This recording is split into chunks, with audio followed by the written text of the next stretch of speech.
is. Here we go. Pekarczyk across. One-time drive. Dvorsky failed on it. He deals the shot. Big gamble now. And Sturback's got to come back to center. So Sammy Urban to the bench. Empty net. Extra attacker out. And a power play. Sturback. 6 on 4. Pekarczyk. He'll lift it in. Bouncing puck. And Chromiak takes that off at center. That was a nice play by Kanyas, just to settle down and take a good look where he could get the puck out of the zone. Donovan Dvorsky lost it up that left side. Jesse Nurmi put race on. Nurmi's got the empty net. And poked away from him. Donovan Dvorsky. Off the left side, Pekarczyk. Checked hard by Jokinen as they collide.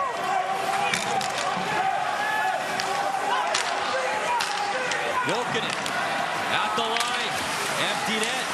As Urban's going to go back on it and just missed him as he got back. And the crowd loves that. 8 seconds left of power play time. Changing goalies on the fly, off the ice, onto the ice. We've had so much fun in this tournament. We've seen a lot of stuff. Penalty over, 1 shot, and now we're 5 on 5. Doug Free played across, wrist shot blocked as Heimonen couldn't get it through. Chromiak has it behind his net. Chromiak. There's Jan Kovac. Kovac, big shot again. Heimonen drilled him. Boy, there's been some physical hits in this game. No easy space out there in this quarterfinal. Kostahellenius brings it over. Waits for help and backhanded in. Kravlovik. There on the puck first. Hellenius reaching for it, and that popped out. So Finland's got to get back on side, and they do. Bijola.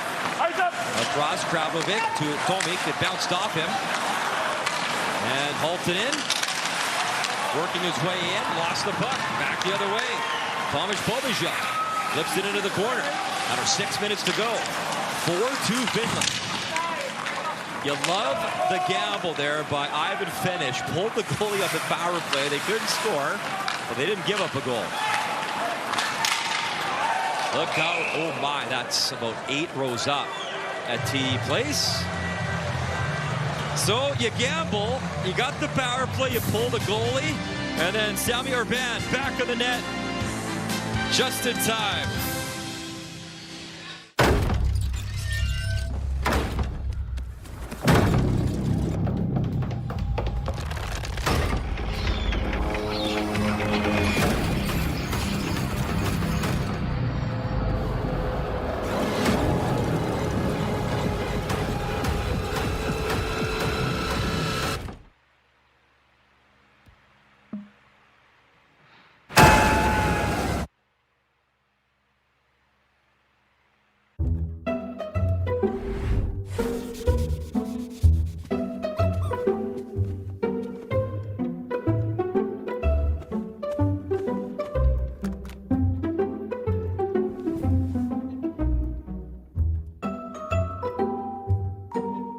There's an easier way.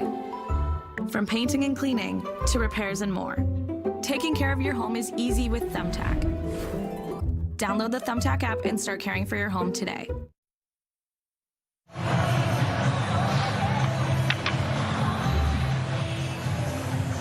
here was the goalie trying to get back into the net. Urban says, I got to get back there. Looks close. That's how you add excitement to the game. Mietinen, Dvorsky. Line up for the draw and slam back, but it's going to come all the way to Rimpinen. Rimpinen over to Jokinen. Jokinen tries to spin away from Cesar. Pekarczyk in there as well. Gopalainen. Takes it to the far wall. You see Kanyas kind of lost his footing. And it's flipped down the ice. Mietinen races after it. Barczyk there first. Plays it to Richard Baran. Under 5 minutes to go, our second quarterfinal. Sweden went earlier today by a goal over Latvia. And Finland up by 2 here on Slovakia. Late stages of this game. In comes Nurmi towards the net. Urban handled that. Nurmi back on the puck. Pijola skating it up ice then for Jędrzejczyk. Jędrzejczyk try to deliver it back. Give and go though, broken up. Good job by Kiviharju. Desh. Want to get it toward the net. That's a hand pass, so blown down. That feels like Finland right now is just satisfied flipping the puck high and out of the zone and almost daring Slovakia. If you're going to beat us, let's see what you got. They know how to play tight. They know how to ensure that they don't beat themselves. It's always been a hallmark of good Finnish teams at any level. You saw in your graphic, Craig, that run of medals. From 2007 to 2013, they missed the podium for 7 straight years. And missing it the last couple of years and trying to get back to the middle round. Turnover, Kukenberg, Pekarczyk behind the net, in front, Dvorsky missed him. Back up top, Karlovic, wrist shot, that was blocked. Pekarczyk, back on the puck, slings it in front, into Priest, Dvorsky banging for it, it's loose. Puck available, Dvorsky score! He digs it free, down for Dvorsky! 1-goal game!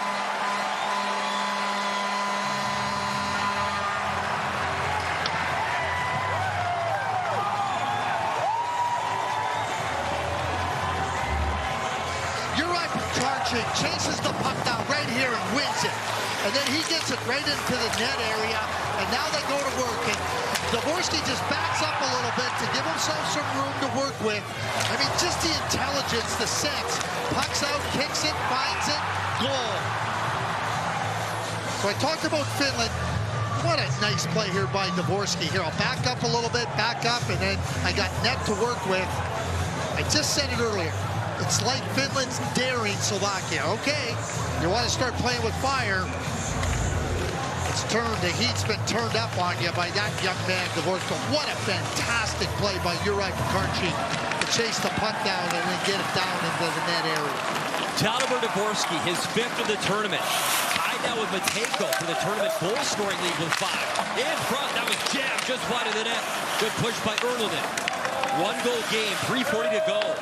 And another tight one here in another quarterfinal game today here at TD Place. Awesome action here at the World Junior on TSN. Here's Chromiak in his own zone. There's no fear by Latvia versus Sweden. No fear here by Slovakia versus Finland. Jędrzejczyk barreled into the play. Dej, the turnover, trying to keep it onside. Jędrzejczyk spins it, works it in deep. Kiviharju, big crunching hits his arm, labeled him. In comes Pekarczyk. Desperate times now for Slovakia. Played across for Sturback. Kukenberg jumps on the ice. Pijola faked the shot. Ripping. Pekarczyk missed everything on the side of the net. It's behind the net. Pass in front. Nobody there. Pijola picks it up. Cross for Sturback. Maxim Sturback at the line. Buy some time. High shot. He missed. Bouncing the right in front. A weird one. Off that back stanchion. Sturback again. Shot tipped twice. Never made its way through. It's Pekarczyk chasing after it. Finland can't clear. Dej below the goal line. Centering feet in front. Miss Kukenberg. Follow up. Pijola. That was blocked. Oh, great looks there. Emil Hemming finally flips it in, and a change for Finland. Finland's just hoping to try to win this game. They're not playing to win it. They're playing to hang on. They're hanging on and hoping they can win it. Here's Dvorsky. 5 goals now in the tournament. He was stripped, though, as Budinin took it away. Kravovic back in his own zone. Stretched up that left side. Jędrzejczyk got to race in, but not in time. Icing, and Jędrzejczyk pleading his case with 2:02 to go. Man, what an exciting finish coming.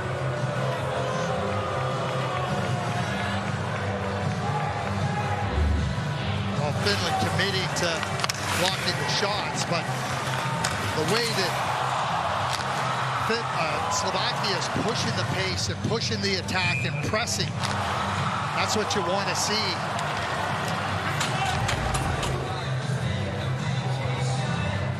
Miettinen, Dvorsky, 2:02 to go. 4-3 Finland. Loser goes home in this year's World Junior Hockey Championship.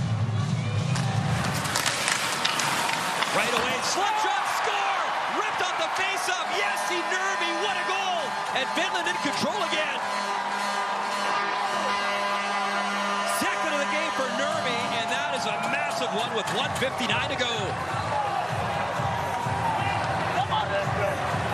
Nurmi just punches up a little bit high. So the face-off is here, and then now they win the puck. That is such a fantastic play by Ruohonen to win the puck, to get underneath the stick of Kralovic, and then Nurmi just gets high into that slot area and buries it under the bar.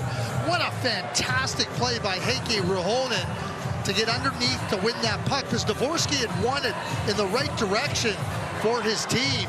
But Ruohonen just makes sure, I'm going to get the puck. Slovakia timeout. Nice backhand pass to Nurmi.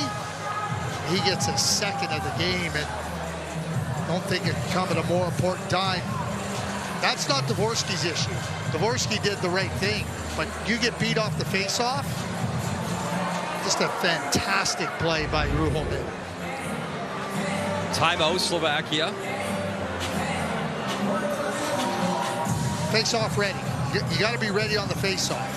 And Finland is ready as they lose it. So there's Ruohonen just jumping right in there, and Kralovic is not as fast as Ruohonen, not as quick to recognize. That's a big price for Slovakia to pay.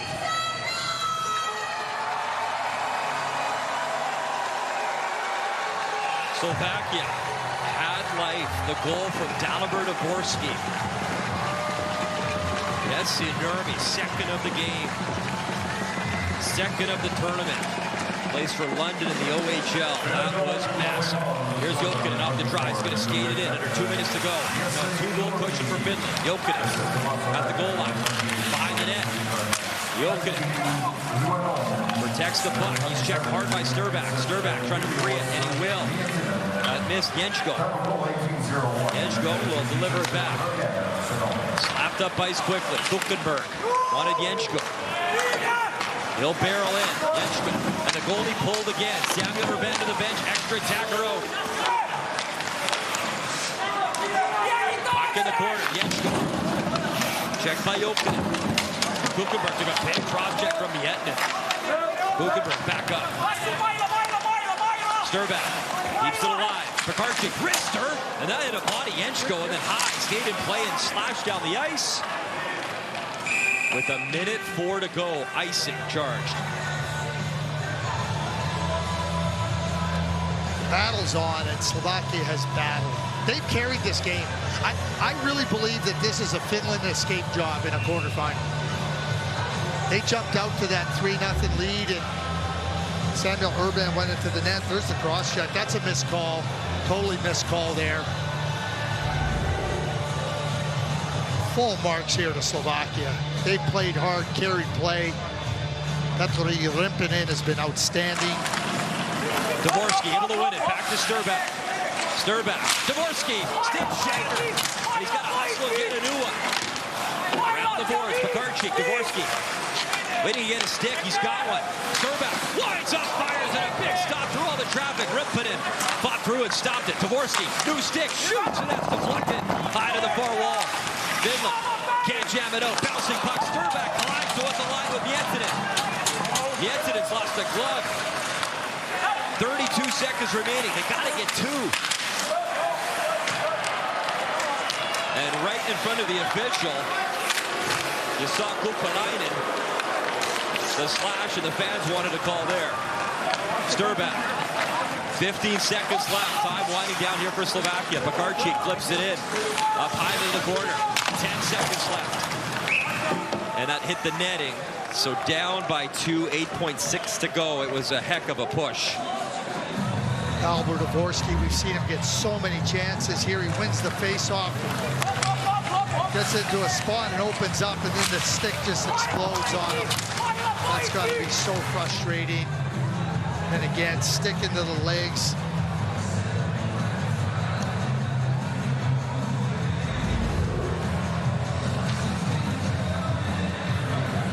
I know this.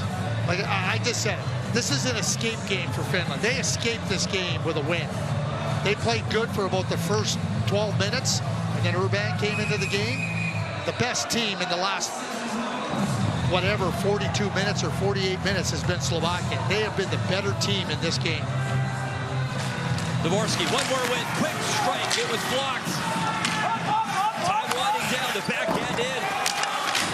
Feder, hit, tries to center, and time winds down.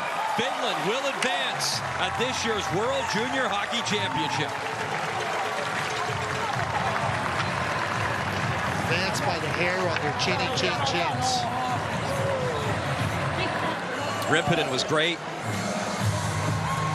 McCartchik, what a game, what a battle. And much like the earlier quarterfinal, Sweden was pushed hard by Latvia. Well, Slovakia, they pushed Finland hard, but Finland moves on here in Ottawa. For a second straight World Juniors, the Finns getting the better of Slovakia in the quarterfinal. As you can see, in the last quarterfinal of the day, the Czechs have already taken a 1-0 lead thanks to Peter Sikora. Interested in watching that? It's over on TSN4. Viewers here on TSN1 will get you to that game shortly. We're going to take a quick commercial break. We'll show you that Czech goal and wrap up this one between Finland and Slovakia.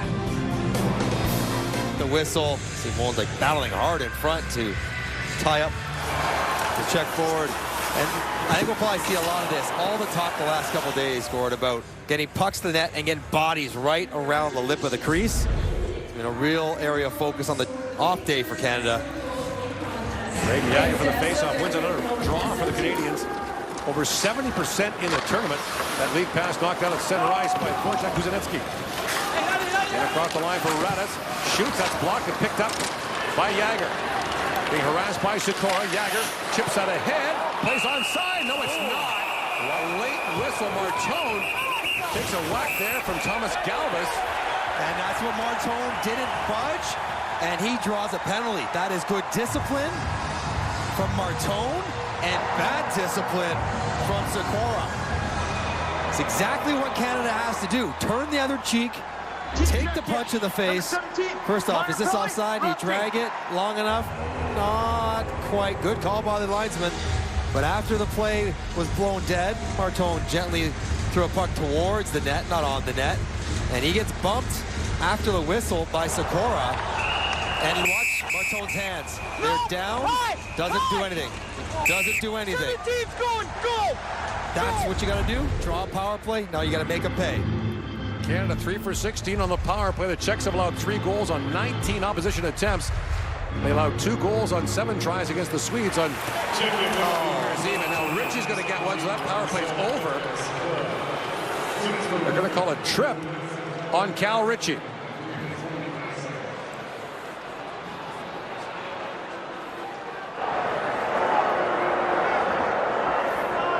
Right off the face-off. Number 21, minor penalty, tripping. Sean McFarland makes the call. Just desperate to get some positive momentum. Lost draw by Catton. And it's the softest of touch just onto the foot of Port. I guess it doesn't take much to knock someone over, but not much there. So now 4-on-4 here. Jiricek shoots. Glove saved by George. He drops it down for Cowan. 4-on-4 is rare.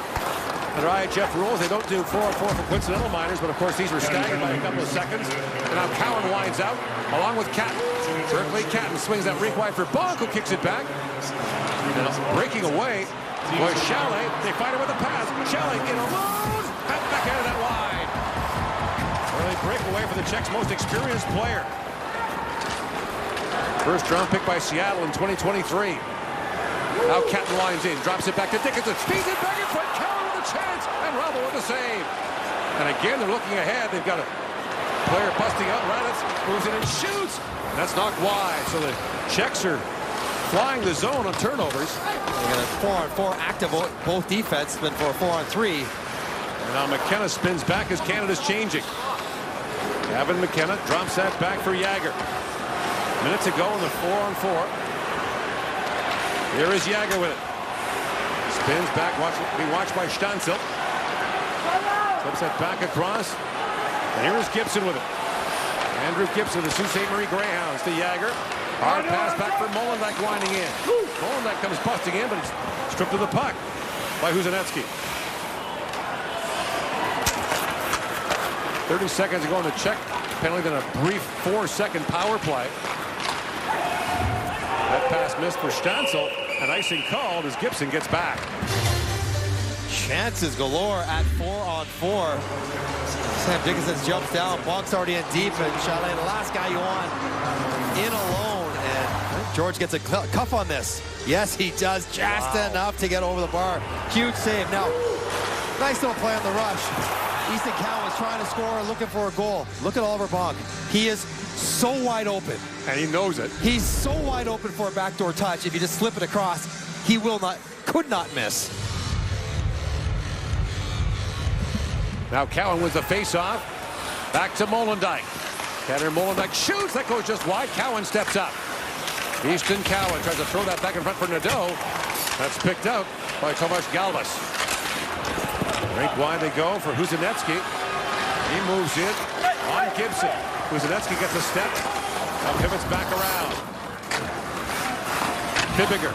Travel on the boards by Nadeau. And Ritchie steps back on. The teams are back to 5-on-5. Molendyk on it. Feeds that back around to Ritchie. For Cowan. And now Cowan skates away from Petter. Up ahead to Ritchie. In comes Cal Ritchie busting in. Ritchie trying to throw it back in front. Rubble knocked that away. And now Petter back the other way. Long shooting goes wide. Racing to it is Wojtek Chihas. 17-year-old playing for the Czechs, but it's brought out by Price. Ritchie tries to poke that ahead. And Cal Ritchie feeds that back for Minio. Sawyer Minio.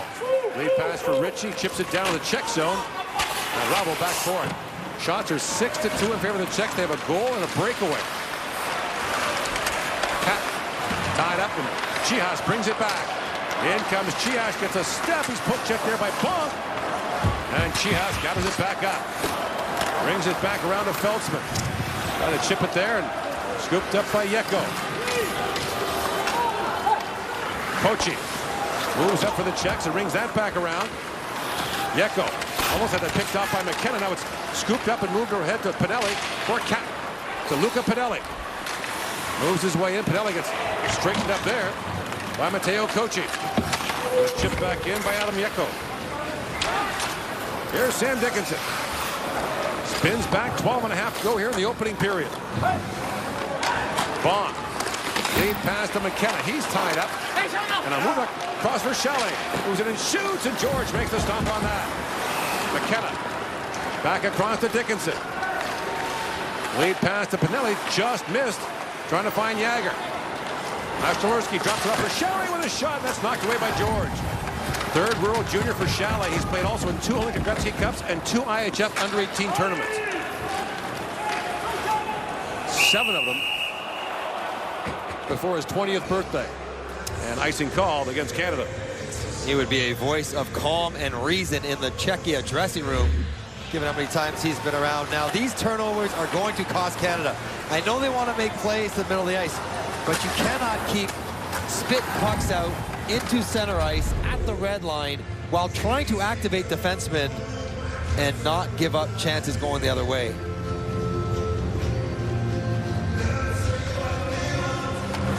Face off one again by Jagger, but the puck not cleared. Sikora puts that wide. Different spelling than the longtime NHLer Peter Sikora. Fairly common name there. Same number though. Yeah. Dickinson looks for Martone. Stancil knocks it down. Martone reaching for it. Backhanded back in by Sikora. Bonk. Back around to Dickinson. Chips that cleanly to Jagger. And Jagger up ahead. It finds Tanner Howe. In comes Howe. Howe. Slides that back at the point. In comes Molendyk. That was stripped away. Molendyk races back and keeps the puck alive for Canada. Molendyk being tied up from behind. Kicks that ahead. Martone trying to flip it back, and it's knocked out by Raditz. That was close to too many in front of the Czech bench. Now backhanded back around by Wojtek Port. Gibson steps up.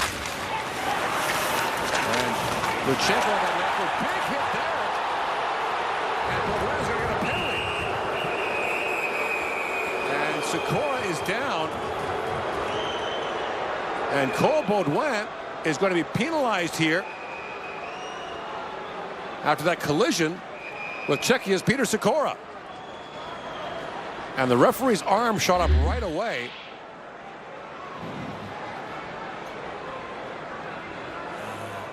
Knee on knee.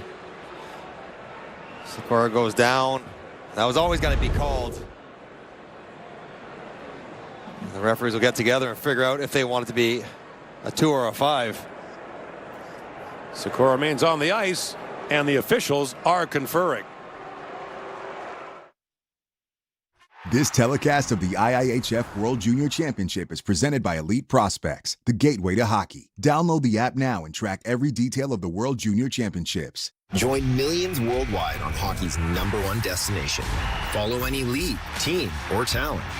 Track all trades and compare the players shaping the game. Elite Prospects, the gateway to hockey. Get the app now. Introducing Weight Loss by Hims. Personalized prescriptions, including GLP-1 injections and oral medication kits designed to help you lose weight so you can gain confidence and feel healthy. Plus, get guidance on nutrition, movement, sleep, hydration, and answers when you need them, 100% online. With Weight Loss by Hims, you have so much to lose and even more to gain. GLP-1 injections starting at $165 a month. Get started today at hims.com. The San Jose Sharks select Macklin Celebrini. You're watching NHL Network. Very significant moment early in this game. Cole Baudouin in the box for kneeing. The referees are reviewing it to see if it's a 2 or a 5. Now, he goes straight through. His elbow contacts first. He does get his knee into the sort of center part of the thigh. And it's Sikora that's going laterally that makes it less of a head-on-head hit. Now, that collision will always be called. I don't think there's any way that's not a penalty. I don't think it should be a 5. Sikora did leave the ice and went down the tunnel. We've seen these kind of calls go to be 5 in a game plenty of times over the years. Riku Brander, Sean McFarland talking over. That's McFarland on the left, the American referee. Brander's from Finland. Some of the key thoughts here. Did Cole Baudouin's left leg track out to the left to get more of Sikora's knee, or did it stay in a straight line? To me, first replays, it looked like it went in a straight line. Sikora was the one dancing laterally to go around him. The knee was not the first point of contact. It was actually the forearm into the chest was the first thing that hit Sikora. And you see Baudouin right there. Can you imagine? Your game is hanging by a thread with the two guys making a decision for you 4 feet away. You're eavesdropping to try to get a sense of what they're thinking. Gauthier sort of bails on the same kind of hit. Baudouin does not.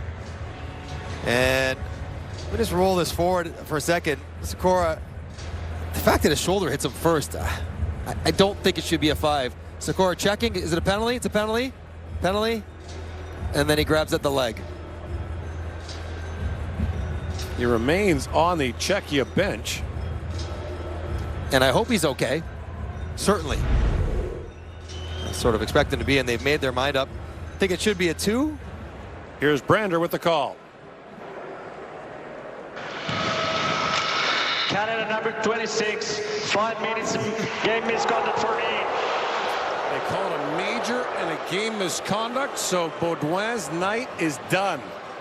And Canada will be shorthanded for 5 minutes. So not shocking. I saw it the other way, but we've seen it go this way.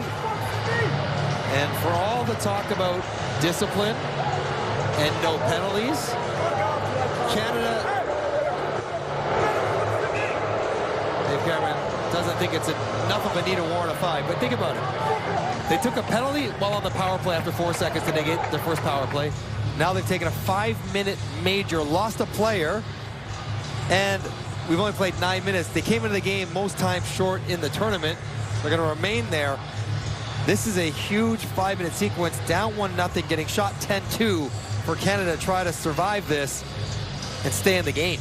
Czechs are 3 for 13 on the power play. Chalet has 2 of their power play goals. Canada 5 for 22 on the penalty kill. There were costly goals. 2 against Latvia in the third period that allowed them to tie the game. And the 3 against the United States that allowed them to put the game away. Jagger will play a major role in this. Face-off control by the Czechs. Galvas down to Holinka. Holinka spins that back to Galvas. And that's moved back down the ice by Jagger. 5 full minutes. You got to use 3 sets of forwards. Probably more than just the 4 defensemen to get through the entire penalty kill. But in the meantime, Canada's top offensive players watching who don't kill penalties sit on the bench. Chalet sends that rink wide. Finds Raditz. Who set up the first goal. Feeds that back to Galvas. Galvas in for Chalet. That backdoor pass deflected away by Luchenko. Was a shorthanded goal for Canada this tournament. And Gauthier feeds it down. There's the Cheryl Pounder. It's on your stick. It's got to go all the way down. She talked about it in the pregame. Galvas, a returnee from last year. His brother and his father both played in 2 World Juniors for the Czechs. He's carrying on the family tradition. Bouncing puck, Jagger reaching for it. And bumped to the line, but not out. Jiricek feeds it back down. Here's Howard. He's got Jagger streaking ahead. In comes Jagger. Short-handed breakaway. Jagger in, stopped. Rabel made the save there. Back in front, they score! Tanner Howe, short-handed goal, and the game is tied.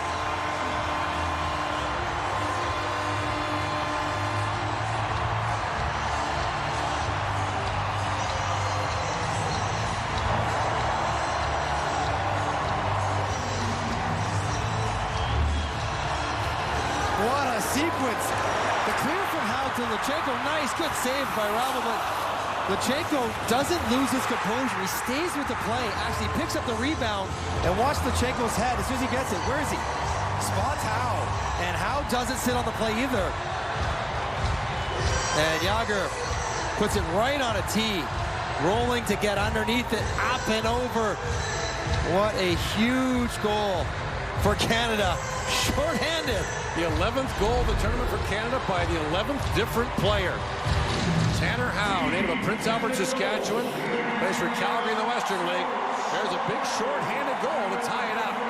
Still 3.5 minutes to go in this Czech 5-minute power play. Chalet winds in. Drops it back from Ashtalerski, and the play's offside at the Canadian line. 1-1 the score. 9.5 to go here in the opening period. Jagger to Howe to the back of the net. And it's all even here in Ottawa.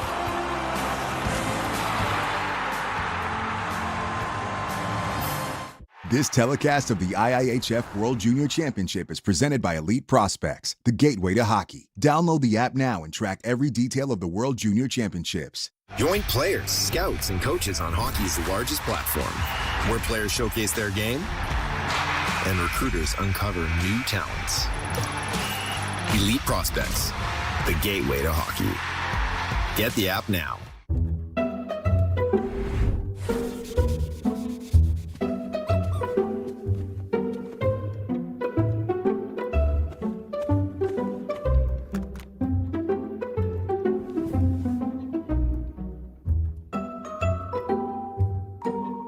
There's an easier way.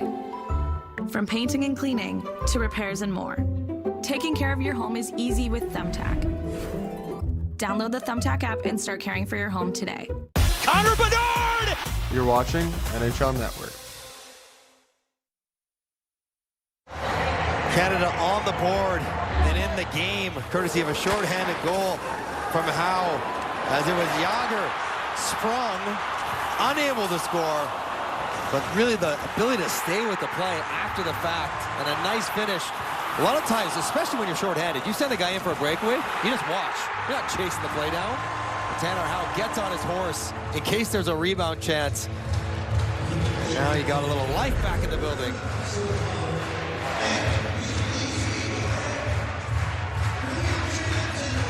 Face off outside the Canadian line. Luchenko wins that back. And Gibson fires it right back down. Rabel, who has a low GAA and a high GPA at UMass.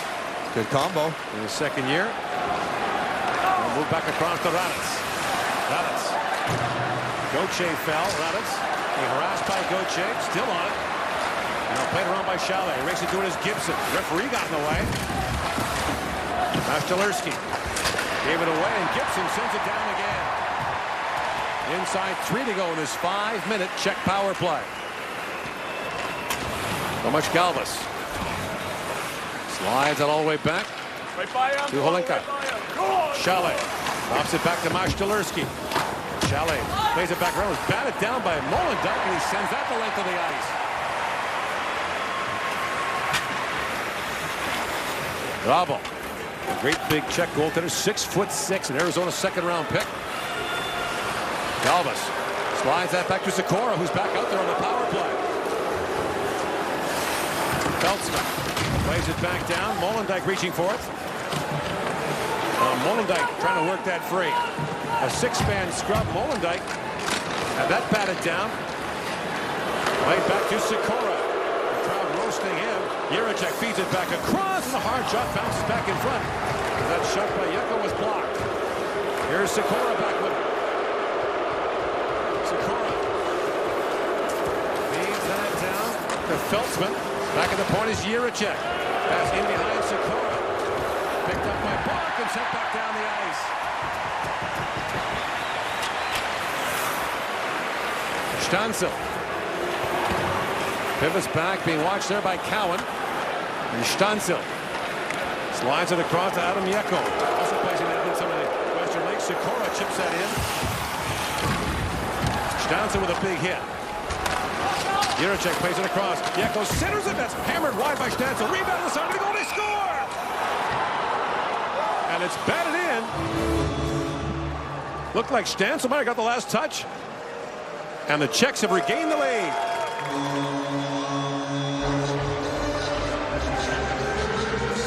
So Stancil scored twice against Canada last year. Gets credit for this one. Flies it over the net. Oh, Sam Dickinson trying to play it with his hand. Puts it in his own net. That is tough. He's trying to go down with his glove to be sure of it. And it just bounces caroms off the inside of the glove and tucks in the short side. That is a tough break for Canada's penalty kill. They've done a really good job to that point. And Stancil regains the lead for Czechia. Still 1:18 left on the penalty kill. Off the face-off, brought ahead by Holinka. Jaroslav Holinka goes off the stick of Gibson. The puck goes up and out. 1:11 to go in the Czech power play. This whole experience for Team Canada feels like a test for them mentally, test for them emotionally. And so this game is a microcosm of the tournament so far. They've had some tough moments. 5-minute major, own goal. And there you see Andrew Gibson in his ear. You got to move past it. We need you to play. You have to be good the rest of the night, which is much easier said than done. The Canadian players spent part of training camp at CFB Petawawa, where the motto is hold fast. It means to dig in, stand your ground, don't deviate from the course, stay with your goal. It's getting a workout here. It's embroidered on the Canadian shirts, and now it's become a necessity here. Brought in by Chalet. Chalet moves in, and now they're going to call interference on Czechia's Wojtek Radec. Initially, Molendyk was worried that was against him, but that'll take the power play off the board with 51 seconds to go. Team Czechia, number 22, minor penalty interference. There's Radec trying to get onside. Molendyk holding the line, and with all that's gone on, Radec, this little bump. Molendyk goes down, and I mean, it's a dumb play by Radec as well. No need. You know the refs will have a keen eye for any infractions on Czechia. And you know, we see this in the NHL all the time. You knock down a penalty killer, the onus is on the offensive play on the power play to get out of the way. Right. Do anything to not bump that penalty killer. So in the end, Canada survives that power play down 1, which it might have taken at the start of the 5-minute. Perhaps. You don't love the way the one got in, but now you get load up the offensive players the last 6 minutes of this period who've been sitting around for 5-6 minutes. Canada will get a power play for 1 minute and 10 in a few moments. Jagger works in, rolled off his stick, and got down to Rubble. That's kicked away, held the line by Martone. In for Jagger. Sends it back. Corner was tipped away by Fibiger. Here's Price with it. He'd moved up. Now Caden Price. Right up by Jakob Fibiger. In comes Martone after it. And Sikora brings it back the other way. Sikora. That looked close to offside. Crowd hollering about that. That looked close too. As Dvorak brings it in, drops that back to Stancil.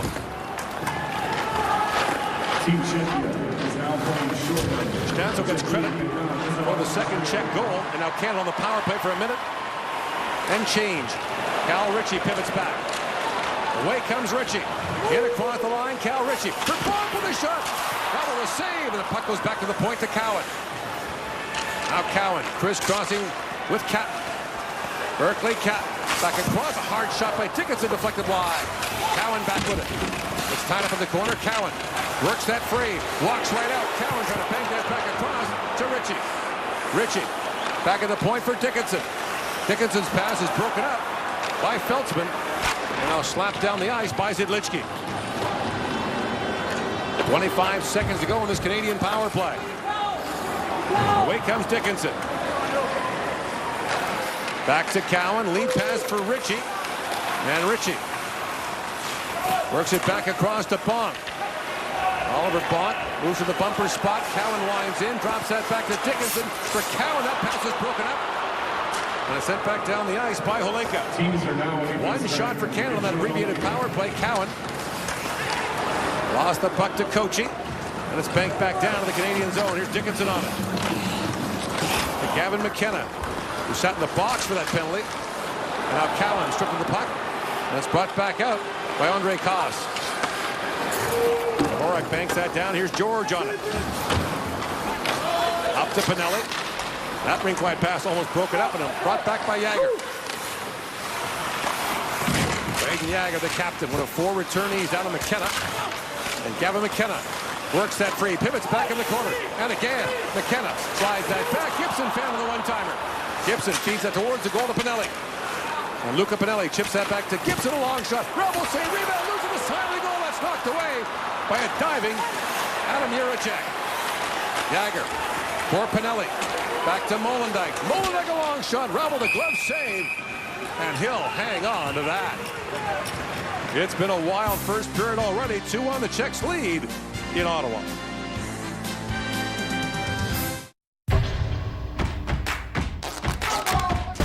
USA Hockey is teaching more than just a game. We're teaching kids about teamwork, confidence, fitness, fun.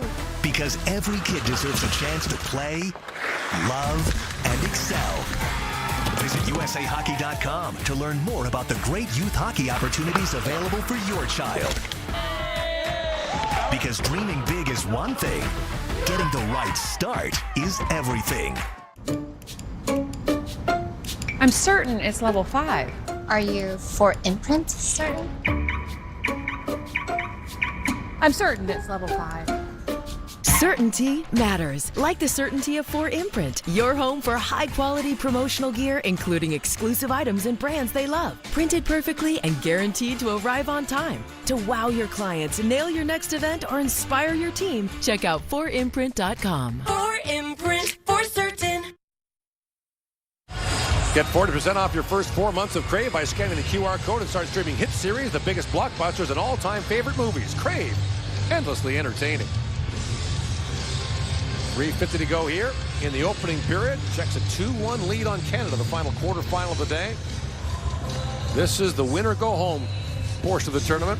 You win tonight, you know you'll play for a medal on Sunday. Off the face-off, this is Fibiger. Banks at the center ice, knocked down by Price. Now Pinelli trying to work that free. The crowd booing Sikora every time he touches the puck. Fibiger. Back across the point. Fires that down to the Canadian zone. George leaves it there for Price. Rice banks it up to center ice. That's knocked down by Port. Plays for Lethbridge in the Western League. Sawyer Minio. Up for Berkeley. Catton winding in. Catton jumps in across the line, but it's offside at the Czech blue line. So the whole rhythm of this first period, disjointed. The idea that Canada wanted to play 5-on-5, that was out the window because there's been so many penalty minutes. And so trying to just get back everyone's legs moving, everyone in natural rotation, will probably be a challenge that won't be met until the start of next period for Canada. Czechs had 10 of the first 12 shots. Canada's had 6 of the last 7. Galvas feeds that back to Kuzanetsky. Now Galvas bangs that back to center ice. Olenka to Kuzanetsky. Now Chalet on it. Tickets have lost his stick for a moment. Now has it back. Plays that to Cataford. Matthew Cataford banks that back and played back around to Bonk. He pivots back. Dickinson fans on that pass. He's tied up there by Masterowski. Chance back in front. Shelley shoots. Oh, what a stop by George. Sticks the right pad back after the turnover and freezes the puck.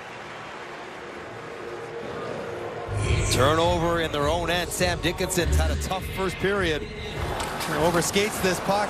It's bumped off it by Masterowski and then backdoor. Oh, what a reach.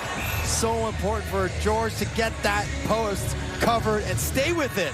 It wasn't even a one-timer. Had to keep it skate up against the post, extend and not tip over. Just gets a piece of it. Huge save.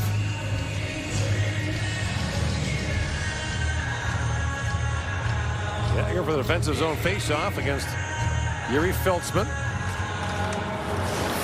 One back to Yeko. Slides it back across to Juracek. A shot. George will save. Loose puck in front. That's chopped down the ice by Gibson. And that'll be icing against Canada. Carter George has been unflappable all tournament long. Played so well, and he understands what's at stake and the nature way this game is going to go, the way the offense for his team is going to go, and how clean he has to be the rest of this game to give Canada a chance to win. Jagger gets a warning. A stern talking to from linesman Jake Davis of the United States. All these officials are being evaluated for the Milan Olympics in 2026. So this tournament and the upcoming World Championship in Denmark and Sweden will be the final 2 evaluation criteria. There will be 7 IHF officials, 7 NHL referees. So everyone's watching the performance of everyone as another icing as Tanner Howe just couldn't quite grab a piece on another one draw by Jagger. Mentioned 70% of the tournament. Jagger's been terrific on draws. Another confusion when the Czechs stack their shooter here. A little confusion for Canada. Header for the faceoff. Plays for Brandon in the Western League. That's one cleanly by Jagger. He was asked for that pronunciation as opposed to Jaeger. Chipped down by Howe, who has that short-handed goal for Canada. We're in the first period. Now picked up by Howe. Jumping up is Ritchie to knock that free. Bouncing puck in the slot. Kept alive by Howe. Ritchie back across for Martone. That's broken up. Now Petter comes back the other way. Petter back across to Koff. Molenbeek reverses for Gibson. Being harassed there by Koss, and Gibson now skates it out. For Nadeau. That pass almost broken up at center ice. Now chipped in by Molenbeek. Got put in the high stick there. Molenbeek fans on that centering pass. Now Nadeau with it. Down to Price. Price, long shot, tipped wide by Ritchie. Cal Ritchie back with it. Canada changing D as Ritchie feeds it across the Molenbeek. A shot that's high and wide. Jumping up is Price. Price feeds that back to Molenbeek. For Nadeau. Lots of traffic in front. Nadeau with a shot. And that hit Ritchie in front. That staggered him. And Sibberger brings the puck back out as Ritchie goes back to the Canadian bench, laboring. Icing waved off. Final minute now, the opening period. Here is Price with it. Price up to McKenna. That was close to offside, but it's knocked down. The pass ahead for Sikora. In comes Sikora, tees it up. He hammered that wide. And it's back out to center ice. Dvorak with it. Lead pass for Stansel, broken up by Minio. Here comes Cap. In across the line to Pinelli. Shoots, and Rubble makes the save, and there's no rebound. Oh, wow, look at that gash. Cal Ritchie. Here's the high stick as Molendijk gets one from Fibiger right across his face. Not called. The wrister from Nadeau. Oh, right in the chin. Cal Ritchie, the high floater. Not quite floater, high wrister. He doesn't even see it. That's going to require some work for the start of the second period. Jagger for the face-off against Holinka. And the face-off controlled by Jagger. That shot is blocked, and Holinka trying to bust in as Dickinson races back. Dickinson for Baum. Two London Knight defensemen together is knocked down by Howe. Rink wide pass for Dickinson moving in. Trying to drop that back. It's picked off. That pass was broken up by Jagger. Back come the Czechs. Mashtalerski feeds it back in front. They score. It's Chalet. And it's 3-1 Czechia. 2.1 seconds left in the first period.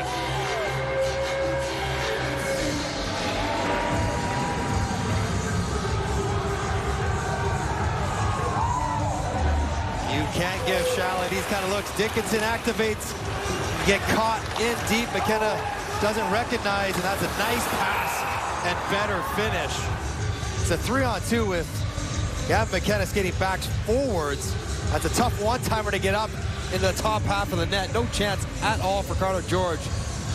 But poor execution, decision-making late in the period for Canada gives the best shooter for Czechia a backdoor empty netter. Chalet plays for Coachella Valley in the American Hockey League. He's a Seattle first-round pick. He's the only first-round pick on the Czech roster. And so the Czechs try to knock Canada out in the quarterfinals for the second straight year, take a 3-1 lead in the first period. They led Canada 2-0 last year in Sweden. Our first intermission is coming up.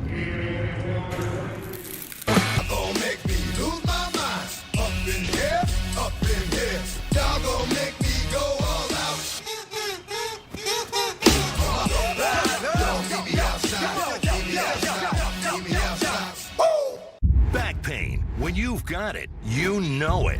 Introducing the X-Back from CopperFit, our groundbreaking technology designed for compression support of your lower back and core like you've never experienced before. Engineered with our most innovative, patent-pending, Advanced X compression system. Evenly distributes the support across a broader surface area of your back for relief of lower back aches and pains. A super lightweight mesh fabric, ventilated to increase airflow and release excess heat. An orthopedic designed alloy support panel and 4 built-in flexible stabilizers to help improve alignment and promote better posture. The all-new X-Back from CopperFit, the most customizable support for relief of lower back pain you will ever wear. Guaranteed or your money back. Get yours now at getxback.com or call 1-800-497-6490.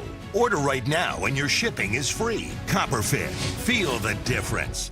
What's the Walt Disney World thrill feel like? It's like,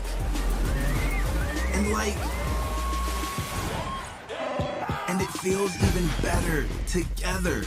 Disney thrills us like.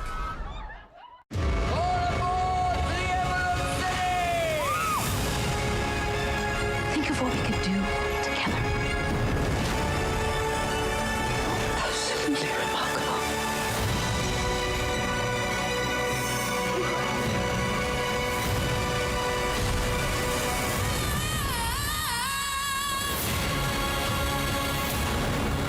Rent now on Sling.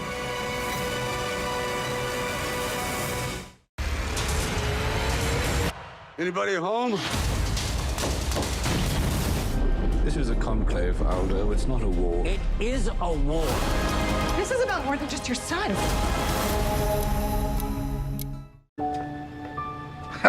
Grandpa and I used to work on this together, and when I'm gone, I want you to have it. Doesn't count.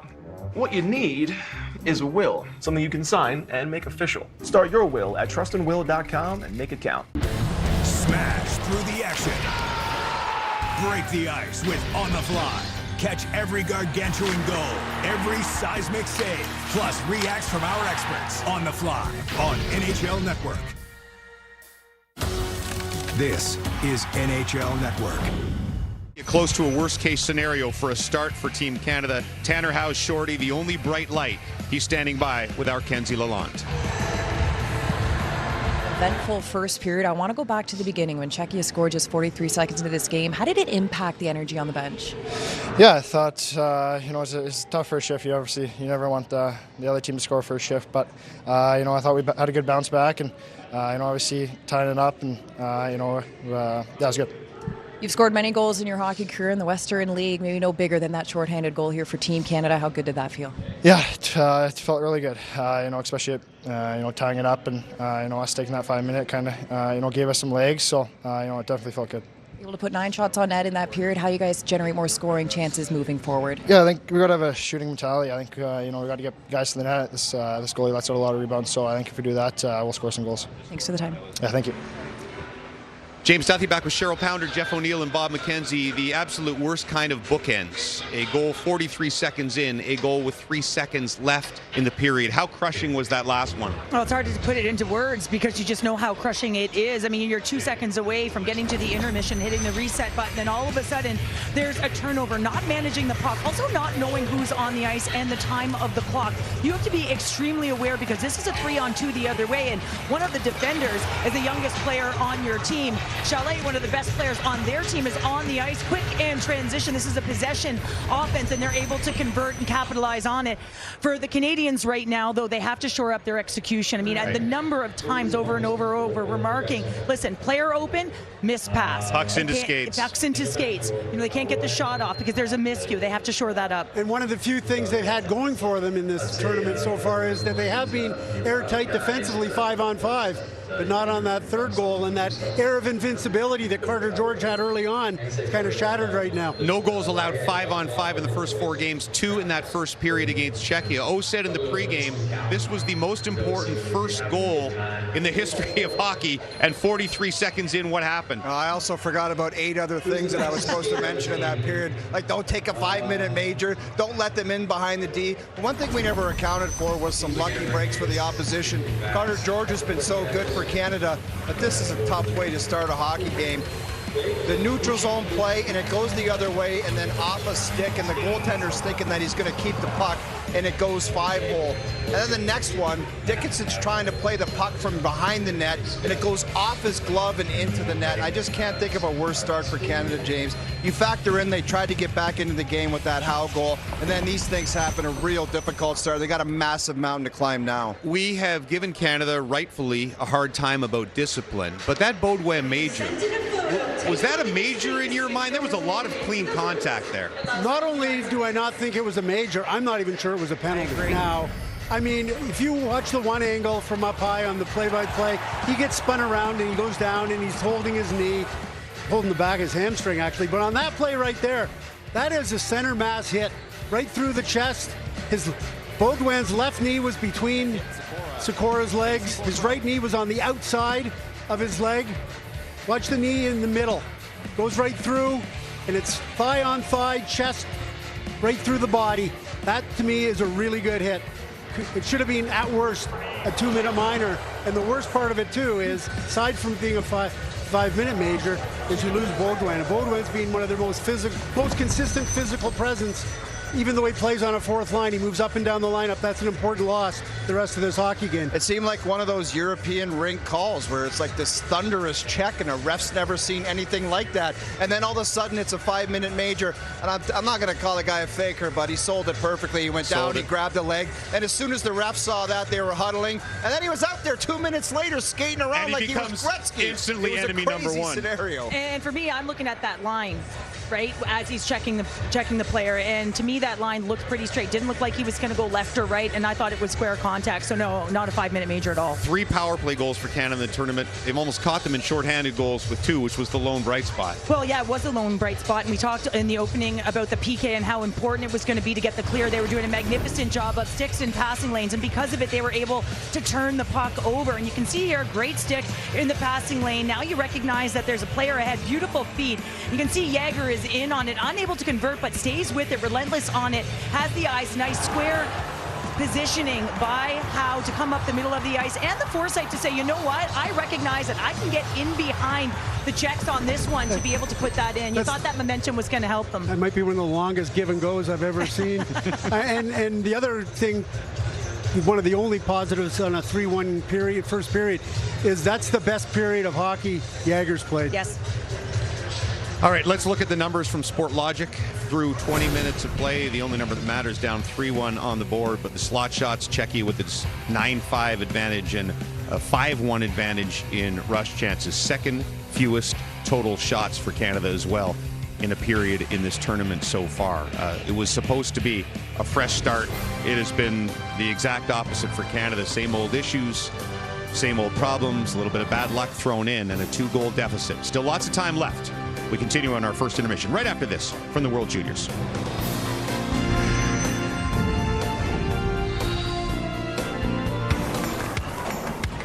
Man, these seats. Right? I wonder how the other guys are doing. I spent hours finding a deal on these. Trash. They should have used Game Time. The easiest way to find only the best deals for the best seats with their Game Time picks. What time is it? Game Time. This is the story of the one. The one knows that when the big game is days away, the unexpected can put everything on the line. But with a solid game plan and a teammate like Granger that she can rely on to deliver the product she needs when she needs it, she's confident that she will always win the day. And her team will do the same. Call, click Granger.com, or just stop by. Granger, for the ones who get it done. You go to any town in Minnesota and there's a rink. It's a big deal here. Shooting scores!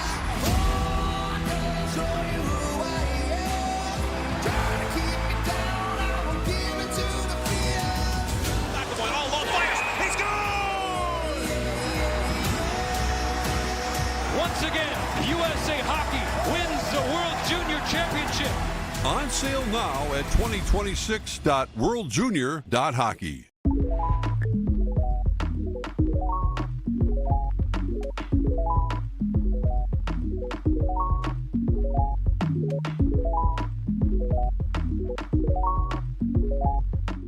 Do we know each other? Sorry, I ran you over.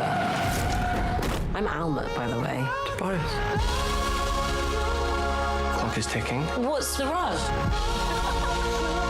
I'm worried that I am about to fall in love with you. Okay. It's okay not to be okay. I'm guilty of looking ahead instead of right in front of me. At you.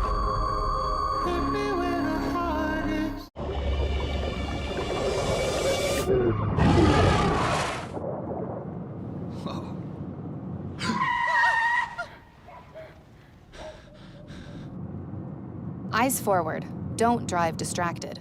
For certain. This collection of American players might be the first in a long time that can look across the board at any team, including Canada's, and say, no, we're as good as that. That's what the American roster has to offer. Coverage of the Four Nations Face-Off on NHL Network. There are a couple of things on the line tonight. I do think that this team finds a way to win this game. Some games to keep our eye on tonight. That was that something. That'll bring the house down. All right, boys, players only. I just got to ask you, what's going on here? He spooked me out a little bit, that's for sure. Big Z. Oh, no. I've never liked someone that beat me up more in my life. Imagine I score on my first shift, and then 30 seconds later, I'm just in the box. I do think that this team finds a way to win this game. I think those are two tough matchups. The group's pretty excited right now. Is it true your mom told you guys not to fight? I'm glad I've got a brother that doesn't take it easy on me. Yeah. Pre-game with the players before the pucks drop. NHL Now, only on NHL Network. Backhand shot. Starts off tracking that D-man up the wall and lift the stick, take the puck away, jab turn, and kind of take your way to the net and kind of D-man in the way there so you protect the puck and spin off that D-man and cut to the net on your backhand and try to put it far side.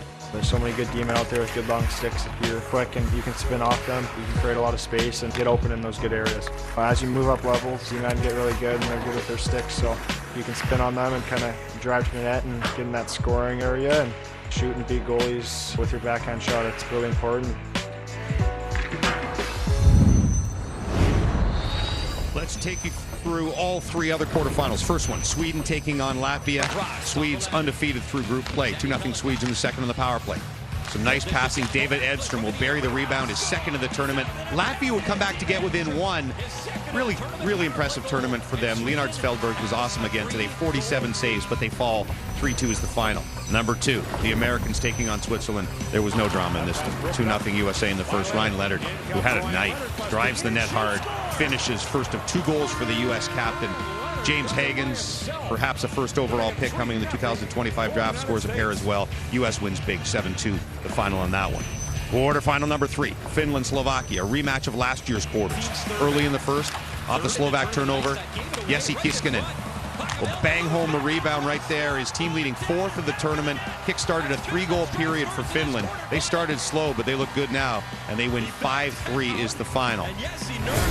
So here's the way it looks. If Czechia wins this game tonight, they will take on the Americans in the semis, and it will be Sweden versus Finland, 2 old-time rivals in the other semi. If Canada comes back to win, it would be Canada versus Sweden and the U.S. against Finland in the semis. Remember, the Finns beat the Americans.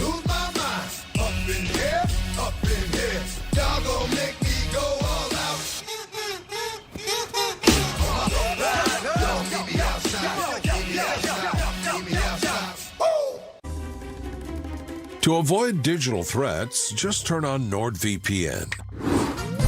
Improve your protection against trackers, malicious websites, and malware-ridden downloads. Get the deal now. Growing your business is easy once you know the moves. With GoDaddy Websites Plus Marketing, you can quickly create a website and AI will customize it for you. Get your business out there and get more customers in here. No sweat. For you anyway. Create a beautiful website in minutes with GoDaddy. Give yourself a sweet boost with Candy Crush. Tasty. Candy Crush. Play now. Gift cards available today. One scorching heat wave will leave me powerless to cool my insulin. When the storm rolls in, my time to find a pet-friendly evacuation center will have run out. I'm relying on luck, but who knows if it'll be on my side. When it comes to disasters and emergencies, it's not a matter of if, but when. Take control. 1. Assess your needs. 2. Make a plan. 3. Engage your support network. Let's prepare so we all have a better story to tell. My name's Stacy, I'm 57, and I was adopted in 2020. One teen can come in and make you look at life in a whole different way. The Czechs scored early, 43 seconds in. Canada's Tanner Howe tied it up on a great assist from... It was one step forward, 2 steps behind the entire period. Starting with a obviously difficult start. You're trying to get the crowd into it, and less than a minute in, you're down 1. So you're fighting an uphill battle to begin with, but then you're smart, you draw a penalty. That's great news. Oh, but then you take a penalty 4 seconds after the beginning of your power play. That's not so great. Said it tells you to be disciplined. Well, then you go and take a 5-minute meeting major, whether it is or it isn't. It was. But then you're able to score short-handed goal to tie the game. Crowd is buzzing. You're going to be okay. Everything's going to be fine. And then, unfortunately, an own goal off a glove gives Czechia the lead, and then really a tough time to give up one late.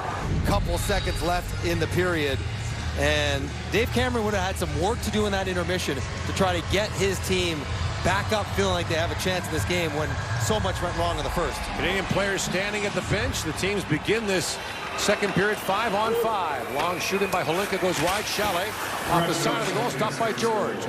And away comes Cowan along with the dough. Easton, Cowan winds in. Cowan drops that back for Gibson with a shot. Save made by Rebel. Rebound. Little Mike rolled that wide.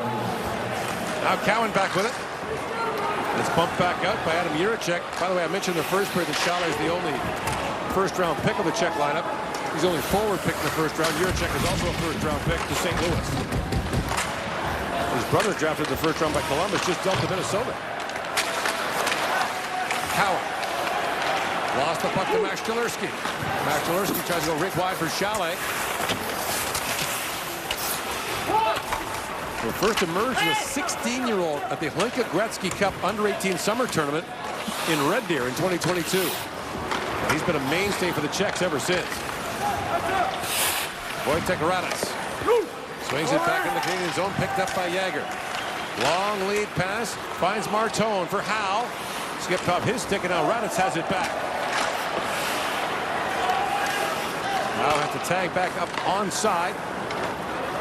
And again, Cole Baudouin, 5-minute major game misconduct for kneeing in the opening period. So Matthew Cataford, who began the game as Canada's 13th forward, will take a regular shift. There's a centering pass by Radec. Bounces back to Martone. Porter Martone back in the Canadian lineup for Howe, who chops that in. Martone, high-touted prospect for the upcoming NHL draft, looking to go in the top 3 at least. Here's Radec back with it. Works back in for Zakora. That play scrambled at the Canadian line. Captain tries to kick it ahead. Zakora being booed every time he touches the puck after that kneeing penalty. On the receiving end from Baudouin. Pinelli try to snap that rink wide. It's off a stick, high off the glass. Pass to the head toward Pinelli. His centering pass off a stick, trying to find McKenna. Now Pop with a shot that's blocked by Yeko. Captain trying to work that free. Yeko stands on the puck. McKenna as well. Czechia.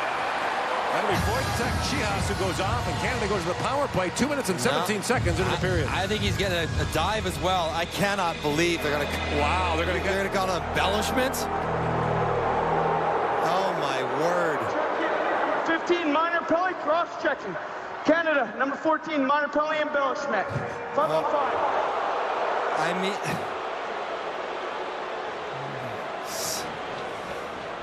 Wow. So we'll be staying at 5 on 5. As little nudge, little shove. He might go down a little easy. See how kind of staring at him there. All I'm saying is you're going to call that. You better be consistent in your embellishment calls the rest of the night. Right. Because if that's the standard, there are several instances you could show of guys embellishing. Remains 5 on 5. Luchenko for the face-off against Dominic Petter.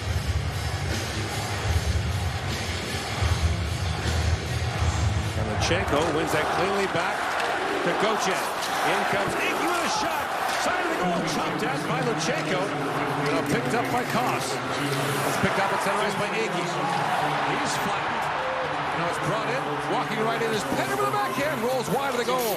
Petter back at the point, and Jiricek with a shot that goes wide. Out to center ice, picked up by Jakub Dvorak. LA Kings pick who plays for Ontario in the American Hockey League. Cataford works that free for Luchenko. Back to Gauthier, feeds that back at the point for Akey. And now Akey with it. Long shot goes wide.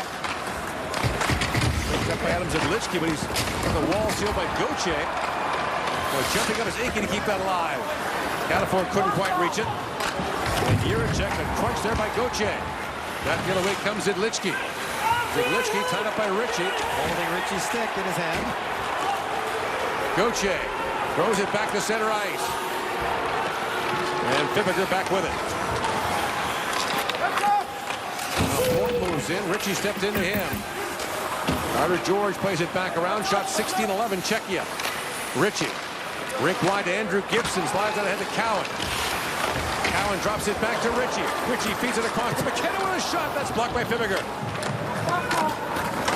Jakub Fibiger, a Seattle 7th round pick. Up to center ice for Chalet. Rink wide pass. Holinka moves in and shoots. That was blocked by Gibson. Jagger. Lead pass to Cowan. Cowan back pass for McKenna. In comes Gavin McKenna. Throws it back in, but just missed.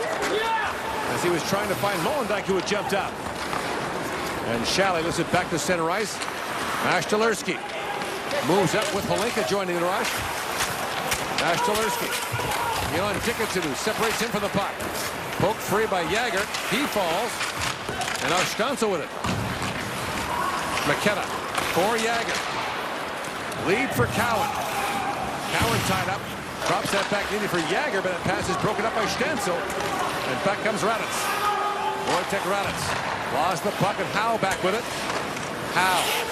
Rink wide to Dickinson at the line. Shoots, and that was blocked by Huzinetsky. High off the glass and back to center ice. Sikora has that knocked down by Bonk. Fed back down to the check zone. And Huzinetsky goes back. That's batted down by Howe. Howe tied up by Huzinetsky.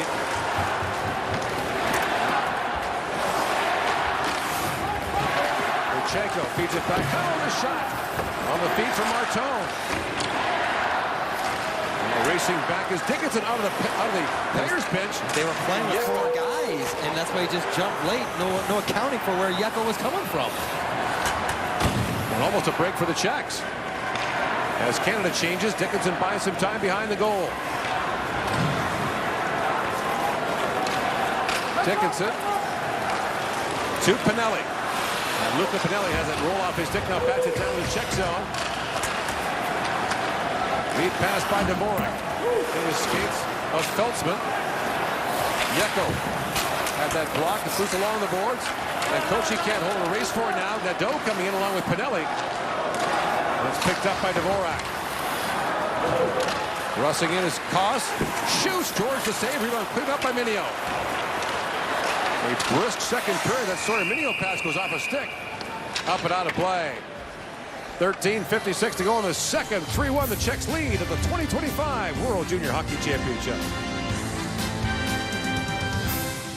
Achy joints? Reach for the spray. Muscle soreness? Reach for the spray. With Tidal, next generation pain relief, Tidal Cryotherapy Spray, and the all-new Tidal Heat Therapy Spray reach where it hurts and penetrate deep for rapid relief. The 360-degree spray reaches anywhere, dries fast, and lasts. It relieves the pain quickly so I can continue doing what I love. Trusted by athletes and over 1 million satisfied users. Tidal, available online or at your favorite retailer. Certain this is gonna work? Nothing to it. For Imprint certain? Certainty matters. 4imprint is your home for promo gear to wow clients and inspire your team. Check out 4imprint.com. 4imprint, for certain. Yoo-hoo! You're making everything orange. We're showing where consumer cellular gets great coverage. We use the same towers as Big Wireless, so you get the same coverage. Wow. For unlimited talk and text with reliable coverage and your second month free, call Consumer Cellular.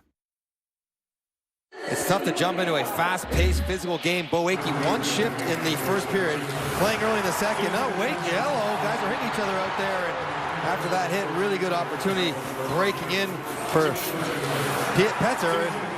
Almost able to take it far side after that big hit. Now, you don't want to complain too often, but that feels like he's holding his stick. He's got it in his hand in the corner. Ritchie works in, long shot goes wide of the goal. Scooped up by Holik. Holik rather. And now Chalet throws that wide and back down the Canadian zone. And that's icing against the Czechs. Now I know the lines have been out of rotation, but we've seen McKenna with Cowan and Ritchie a few different times already in the second period and late in the first, as they're just trying to get them ice time and maybe switch things up and load up a first line, so to speak, to try to create some offense. The 8th youngest player ever to play for Canada at the World Junior Championship. A gold medalist at the under-18 tournament last spring. Off the face-off, McKenna banks that back to Price. Caden Price pivots in. Slides it back across to Sawyer. Minio a shot, it bounced wide of the goal off a stick. That broke the stick of Nashtalerski. Loose along the boards, and Chalet plays it to the line and out as Price banks that back for Minio. Cowan. Chips on it for McKenna. That's broken up. Brought up by Sikora. Just missed there by Minio. That goes Price for it. Now Ritchie lost the puck at the side of the goal. Chalet had Price in a headlock there. And McKenna brings it back out. Ritchie to McKenna. Back to Cal Ritchie. Across to McKenna. In comes Ritchie. Bouncing puck. Couldn't get a stick loose. Plays it back to Cowan.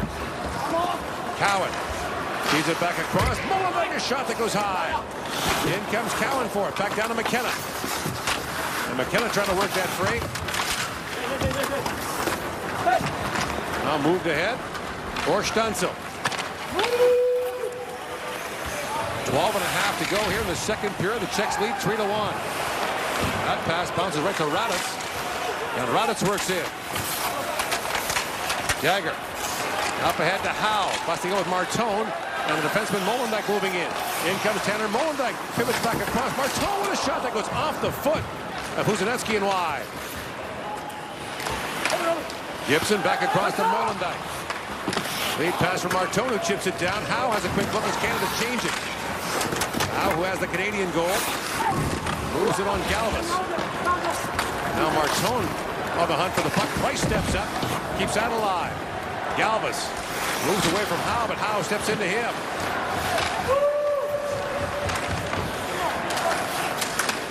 At the line, it bounces by Icky and across to Price.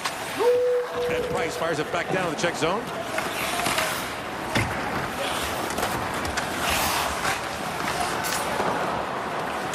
Here's Icky back with it.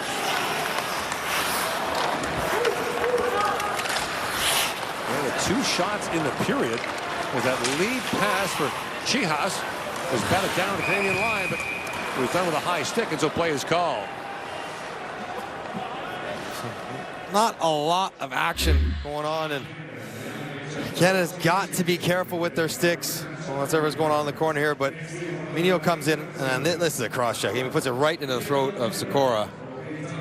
And now you could have called the cross-check an embellishment there if you wanted to, but Canada's got to be mindful of their sticks. There is no margin anymore in this game. Face off in the Canadian zone. It'll be Luchenko to take it against Petter.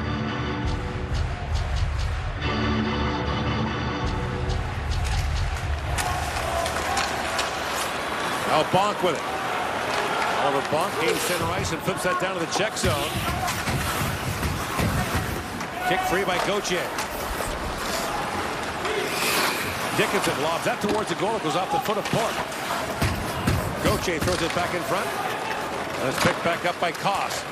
Lead pass finds Zidlichky. And Zidlichky works in. Throws it back in front of his Petter with that pass. Luchenko pokes it to the line, but not out. Long shot by Fibberger goes wide. Zidlichky centers it. Broken up by Luchenko. He finds Cataford. Matthew Cataford moves it back down to the Czech zone.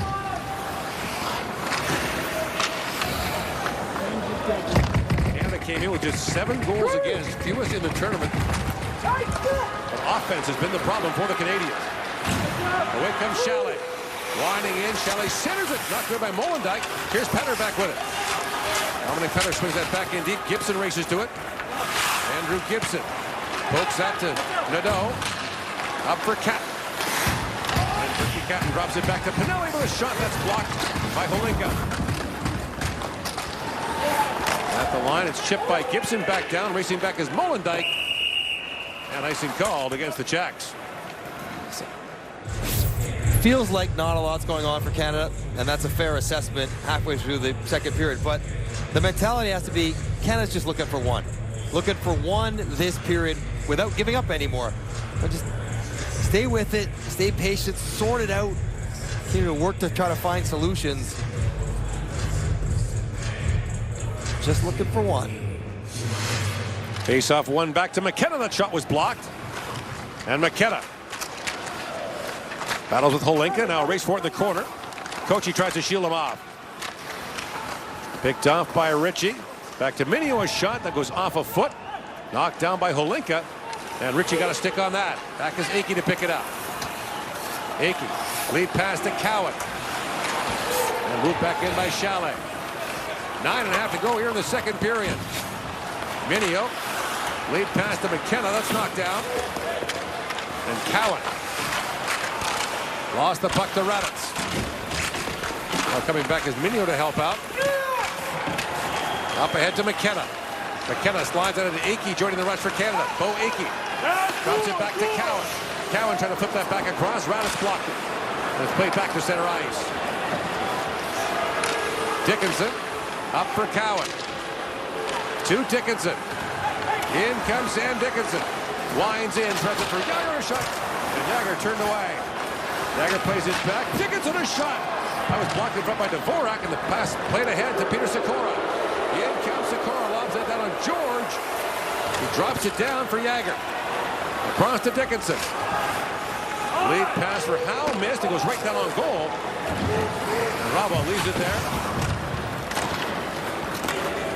Jagr for Dickinson. Up for Bonk. He finds Jagr. To Bonk, drops that back to Dickinson.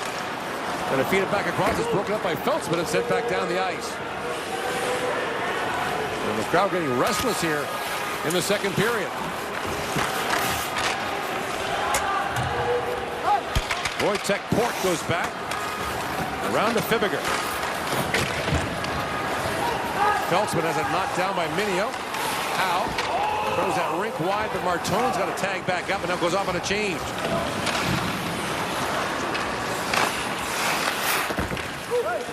Move back in by Chihas. That's knocked down. And Price looks ahead, but it goes off the stick of Nadeau. Up and out of play. 7:42 to go here in the second period. It's the 2025 World Junior Hockey Championship in Ottawa. Showcase Sunday. The Kraken bring their young scorers to Motown. That's hockey, baby! For an afternoon puck drop with the Red Wings. DeBrincat scores! January 12th, 3 Eastern on NHL Network Showcase. When you can't take your bed to the store, You might be alone. there's Instacart. You're not alone. This is the story of the one who doesn't just see a broken dock. He sees lost revenue, a late night, and work stalled to a halt. Thankfully, he has the experience to handle whatever comes his way and has Grainger on his side, offering access to technical product specialists and the scale to deliver fast, so he can keep his business in gear and always moving forward. Call, click Grainger.com, or just stop by. Grainger, for the ones who get it done. Peter Bojel has the Montreal Victoire taking on Boston Fleet at Climate Pledge Arena. Tune in Sunday at 4 Eastern, 5 Atlantic on TSN. And looking on, Steve Yzerman in the back, Dan Cleary on the left, Sean Horkoff, and former Red Wing Ken Hollander, who's now working with the National Hockey League. So a Detroit reunion there. All the scouts and management have been going back and forth between the rinks trying to catch as much of all 4 games today as they can. And that's been the nice part of this tournament is both rinks in the same city. Next year it'll be pretty much the same in St. Paul and Minneapolis for the 50th World Junior. Games will be played at Xcel Energy Center, the home of the Minnesota Wild, and Mariucci Arena, the home of the University of Minnesota. Price brings it back out. Price works in, roll off his stick, and it's banked back out by Petter. And Price slaps it back down to the Czech zone.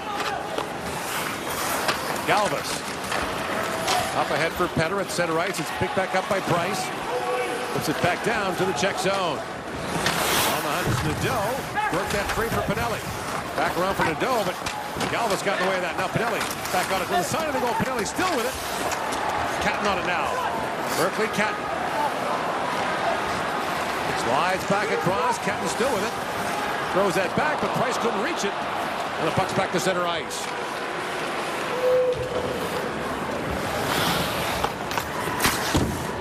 To open with a 4-0 win over the Finns on Boxing Day. But then the shootout loss to Latvia, a 3-0 win over Germany, and then the 4-1 loss to the U.S. on New Year's Eve. Czechs home with 3 straight wins, including a 14-2 win over Kazakhstan, but lost on New Year's Eve 4-2 to the Swedes. That long shot taken by Mashtalerski is stopped by George. And you think about the tournament, how it really just changed the complexion of it with the loss to Latvia. Because even if they'd lost to the United States, a second-place finish would have been a very different proposition. Now, this game's not over, but the path would have been much nicer for them. Canada finishing third in its group for the first time since 2016 in Helsinki, when they lost in the quarterfinals that year to the Finns. They played a pre-competition game against the Czechs. They rallied with 2 late in the third to win it. They've been here against this team already once the last couple weeks. That point shot whistled high by Kochi. Gibson back on it. And Gibson knocked down by Mashtalerski. Here's Luchenko. Up for Gauthier. Looks ahead for Cataford. And Port back around for Kochi. Gauthier stepped into him. Cataford works it free, and the puck bounces back to Chalet. Edward Chalet. Break wide for Mashtalerski. Molendyk stays with him and breaks up that centering pass. Here is Molendyk with it. Up ahead to Gauthier with Cataford. Cataford had moved ahead. He wanted Gauthier to shoot it in. Now Gauthier does backhand it in. And McKenna comes off the bench for Canada along with Ritchie and Cowan. Dickinson knocks it down. McKenna taps that back to Bond. Lead pass for Dickinson. Chips for Cowan. Back down to the check zone. Ravelov to Plant. Off the end boards. McKenna pokes it free. In comes Ritchie after it. McKenna as well, but it's flipped ahead to Sikora. And Sikora plays for Trinets in the Czech Extra League. One of the highest scoring under 20 players in that league.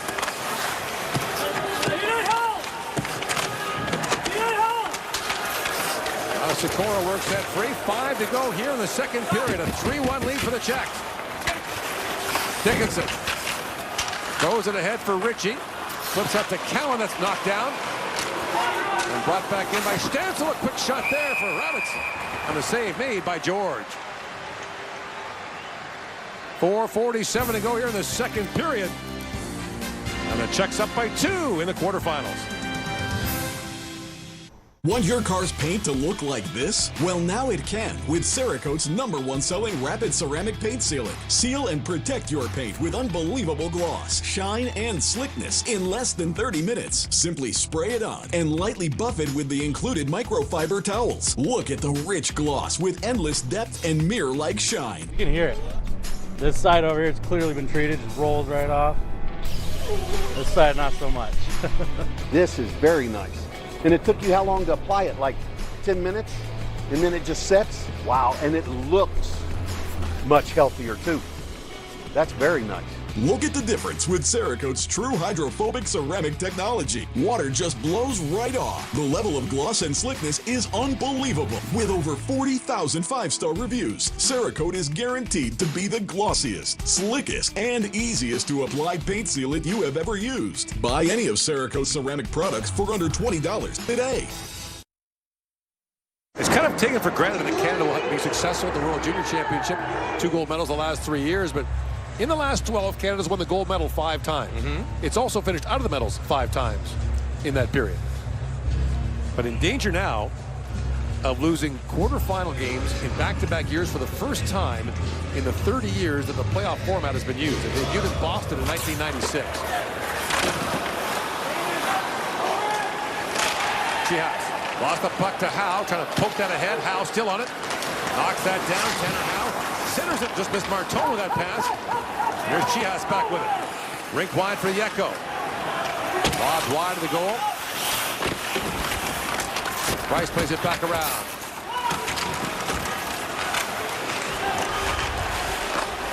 Now Minio leaves it there for Howe. That pass misfired, goes over the glass and out of play. The Czechs, meantime, are trying to win medals in 3 straight years since the early 1990s. They went 17 straight without a medal until they won the silver in Halifax in 2023. They're in a great spot right now. Perfect game for them to this point. Up 3-1, nothing going on, frustrated bench, quiet building, and they are checking the life out of this game right now. 2024 was a pretty good year for the Czechs, in addition to the bronze medal at the World Junior, gold medal at the World Championship in Prague, which was an unforgettable scene. That bronze medal game was wild last year, one of the craziest games I've ever seen at the World Junior. That sharp angle shot from Cat is stopped by Rabel. The Czechs were down with under 2 minutes to go. 5-2. Scored 4 goals in 50 seconds to take the lead. Canada could use a little burst like that right now. An explosion of offense. 3:57 to go here in the second period. Off the draw. Pinelli comes in to help. Timberger plays it around. Racing up is Molendijk.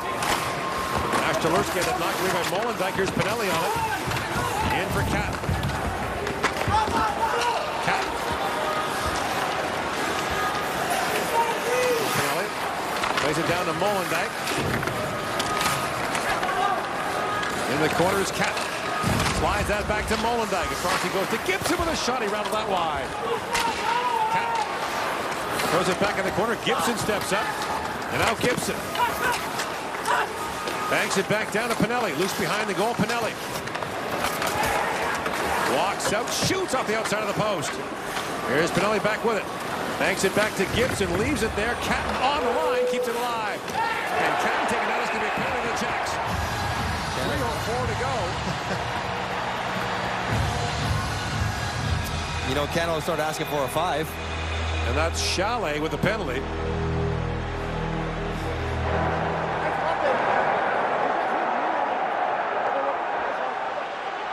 So Catton, who has been the most dominant puck-carrying forward in this tournament, draws another one, attacking Chalet. And it's a lot like the Baudouin hit. Catton moving out of the way, and that's what the crowd thinks. They've just seen it on the scoreboard. The previous one, of course, Catton did stay on the ground or the ice. Canada 0 for 2 on the power play. One was very brief. So this is massive, massive opportunity if they can get one late in the second. Jagger, Nadeau, Martone, McKenna the forwards, Molendijk on the back end. Molendijk for McKenna. Gavin McKenna slides that down to Nadeau.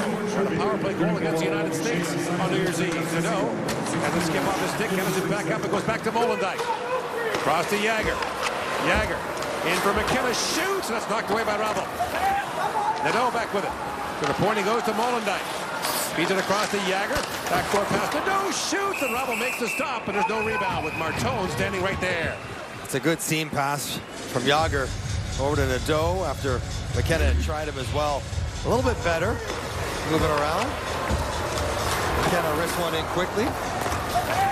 And Nadeau, the next one. If he can release this right away, he might have a chance to beat the very large Rabel on the way across. Jagger stays out for the face-off.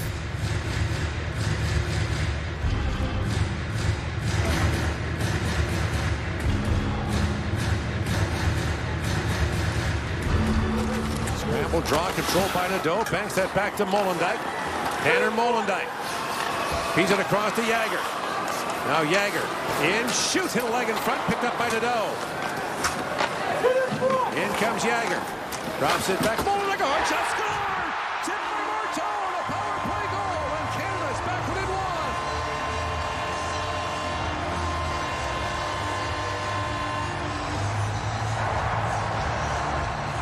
Porter Martone back in the lineup. Gets a huge goal for Canada. This is why he's back in the lineup. From a tremendous goal-scoring season. And puck retrievals, attacking the net. They get to the top of the circle, and Martone sliding with Molendijk. Jumps in the air. That's a nice tip. Skates off the ice, but stick on it to get it up and over Rabel. Look at this. Oh, that is well done. Right under the bar. No chance for the goaltender. And when they had to have one, they've got themselves back within one. And what was the objective of this period? Get one. They needed to get one, and they have. One of 4 players in the Canadian roster too young to be drafted yet. Martone is eligible for the upcoming draft. The late birthday, born in October of '06. And Canada Canada's 12th goal of the tournament, scored by its 12th different player. Cataford. Back down to the Czech zone, and Czech coach Petr Rusta talked about them being haunted by penalties.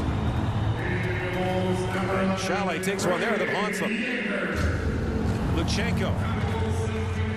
In for Goche, that's picked up by Yeko. And Adam Yeko feeds it down. Yeko's a St. Louis pick. St. Louis has 9 prospects playing in this World Junior, the most of any team. Price, rink wide for Cataford, banks it back down to the Czech zone. Now the crowd back into it. Thibiger plays it around. Dickinson jumps up, keeps it alive.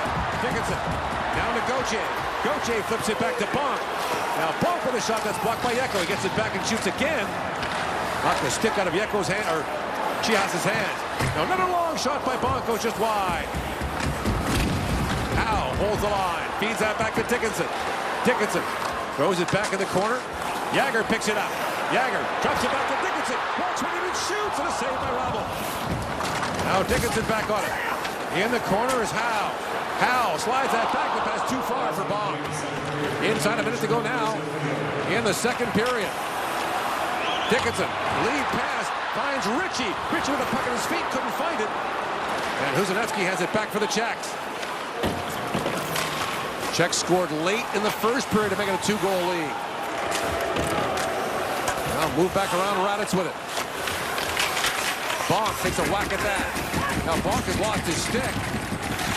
Quickly retrieves it. Here's Howe.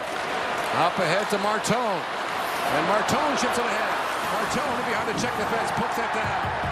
He got taken down, wants a penalty to be called on coaching. And now Molenbeek goes back with time winding down here in the period.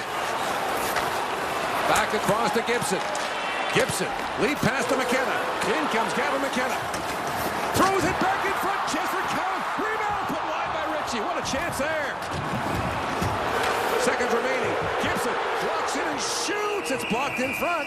Furious pressure by the Canadians. Rabel's goal stick was in the corner. But Canada gets one late and almost tied it up here. Even later, right on the wheel. I think Easton Cowan didn't think the puck would get to him. And then Ritchie can't square up. The rebound now is after they got within 1 on the power play goal. Martone, the flyby tip gets Canada within 1, and life as my man's dad Mike are pumped.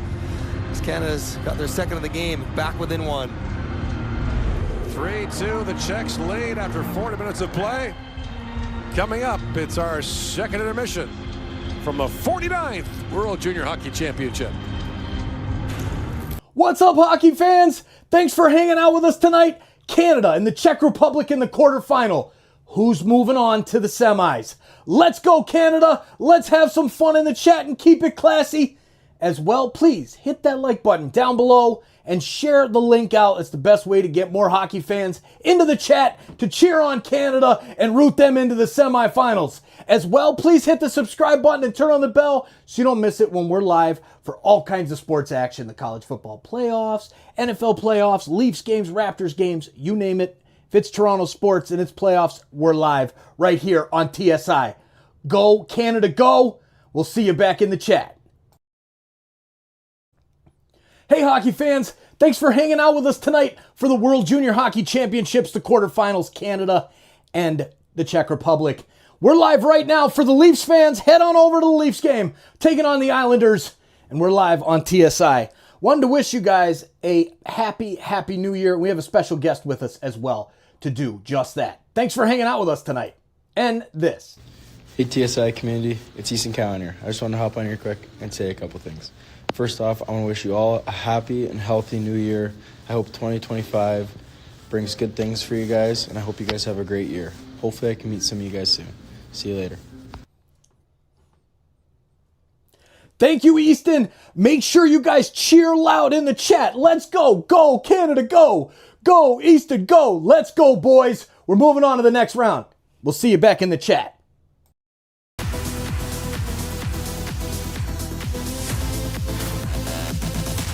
They say you never forget your first crime. Want to see mine?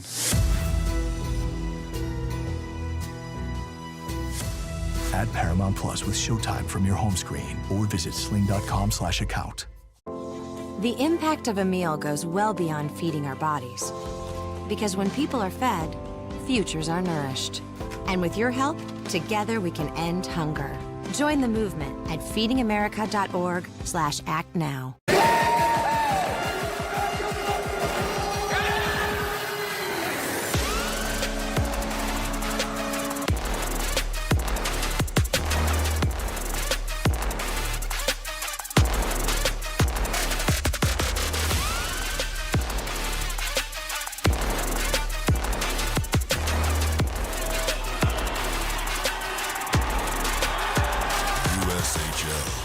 Our stars rise. It's time to stir up the conversation. See how we rank the best of the week. Loads it up, scores! And see if you agree. Tune in every week for the results of Top Shelf on NHL Network. This is NHL Network. After a frustrating, quiet first 17 minutes, what a flurry at the end for Canada. 6 shots in the final 3 minutes, a critical late power play goal from healthy scratch to huge goal for Porter Martone with Kenzie. So, Porter, walk me through this. You go from being the healthy scratch the last 2 games to scoring one of the most critical goals in this game on the power play. Can you just describe how it felt when you saw that goal go in? Yeah, it was definitely huge, you know. We really need to win this game. We really want to. We have a goal in mind to win a gold medal, and it all starts with this game today. And I think that goal there, that power play was huge for us to get us back in the game, and we just got to continue to keep going. You brought the fans to their feet. Your parents just with great elation here as we walk through this. What do you remember most? Yeah, I saw Molly get the puck at the point. He shot it, and I just tried to do a flash screen through the goalie, and I got a good stick on it. Went upstairs, and that's a pretty cool moment. And I'm just trying to do anything I can to help the team win. And I felt like that was a good moment there, and hopefully I can have some more throughout this game. In a game like this, where you have to give it your all, what will that look like for Team Canada here in the third period? Yeah, we just got to continue to keep on playing. We've got to get pucks behind these D and just really get some net front presence. And I think we do that. We could score a couple here and hopefully win this game. Best of luck. And thank you very much. All right, here we go. There's Cheryl Pounder, Jeff O'Neill, and Bob McKenzie. We like to throw around the TSN Turning Point copyright whenever we can. They have to come back to win to turn that goal into it, but it definitely has the potential because it seemed to have woken up this building and that team. Yeah, part of the formula, if they wanted to get to a potential another Eberle moment, James, was if they got a power play, they had to make it count. And that's exactly what happened with Porter Martone coming back into the lineup and right to the front of the net on the power play. That play right there is a questionable play for the ref to call a trip. It looks like he kind of just ran into him. I don't know, it looked like a questionable play. But they get the power play, and it's just simplicity. It goes back to the point, and Molendyk just fires it on net with Porter Martone in front, and it's a great tip. Maybe that's the key for these guys is simplicity. Just get it back to the point, get it towards the net. Because the finesse stuff's not working. They don't want to run anybody over, so just try the simple stuff. And with Dickinson struggling, I like that they started that unit, right, on the power play, because Molendyk was getting the puck through, and Porter Martone, what he does in Brampton with his 54 points in 26 games, is he gets to the inside of the ice. Beautiful redirect by him. And Braden Yeager's got 2 points on the night, and he's been absolutely brilliant. For my money, he's been Team Canada's best performer. He's really stepped up in a big way in this game. A little quiet earlier on, although he and Tanner Howe are doing some ridiculous work on the penalty kill. They're the first pair that go out for the penalty kill, and boy, have they been busy in this tournament. But he's had a lot of jump offensively tonight, and Tanner Howe's also had a heck of a game. Both Pittsburgh Penguin draft picks, but Yeager, of course, was traded to the Winnipeg Jets. I hate the fact that the buzzer went because they had the momentum and you could see the crowd. They've been looking to erupt this whole tournament, James, and they had that moment, and all of a sudden the buzzer went and they went in the locker room. They've got to get back on the ice and try to recapture some of that momentum. It was almost a perfect period for Czechia. Like, that was just prototypical, up to 3-1, shutting everything down. So let's look ahead to the third now. In order to keep that momentum that they had at the end of the second, what has to happen for Canada? Well, I think Canada has to enter with speed and in layers. And what I mean by that is I think that their defense have to activate, whether it's through the middle or whether it's using the weak side. This is how they can apply pressure. To see that entry on the weak side, now you're through the middle of the ice and you continue on in the play. Now all of a sudden you have the puck and you have an area to move it. You can see Gibson all alone in front. Again, activate, jump in, be available. You are going to push back coverages well, and you will also open up different lanes. So I think that there has to be a 4-player attack, but it has to be in 3 lanes. You need 3 lanes of activation, and you need it in depth. So I think that will create some pockets and some space. I wouldn't be surprised if it's a D-man that ties this up. Everyone on the bench always says in situations like this, get one in the first 10 minutes and then go for it the last 10 minutes.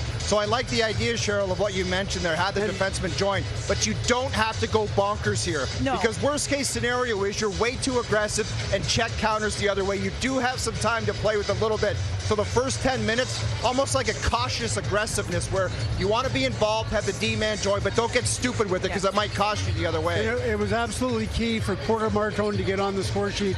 Maybe in the third period, he's going to really start to come because this tournament, he's been very, very quiet. He tweaked his groin a little bit earlier in the tournament, missed a couple of games, but he was a healthy scratch. But now that he's back and he's got his goal, he's a guy that could really take that game over in front of the net. What did we say coming in? There was 2 very obvious problems with Team Canada. One was discipline, one was goal scoring. They've solved the first one. They've been really good, particularly in that second period. The goal scoring, they get one on the power play, just their 4th of the tournament, but need to get something going 5-on-5 here in the third. A 1-goal game heading to the third period. Let's update the numbers from Sport Logic.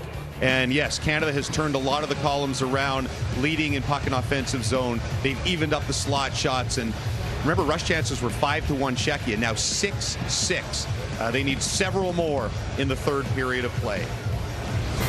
Inside the Czech room, are there little nerves there? This building ready to erupt if they can get one more Canada goal. The last 20 ahead here on TSN.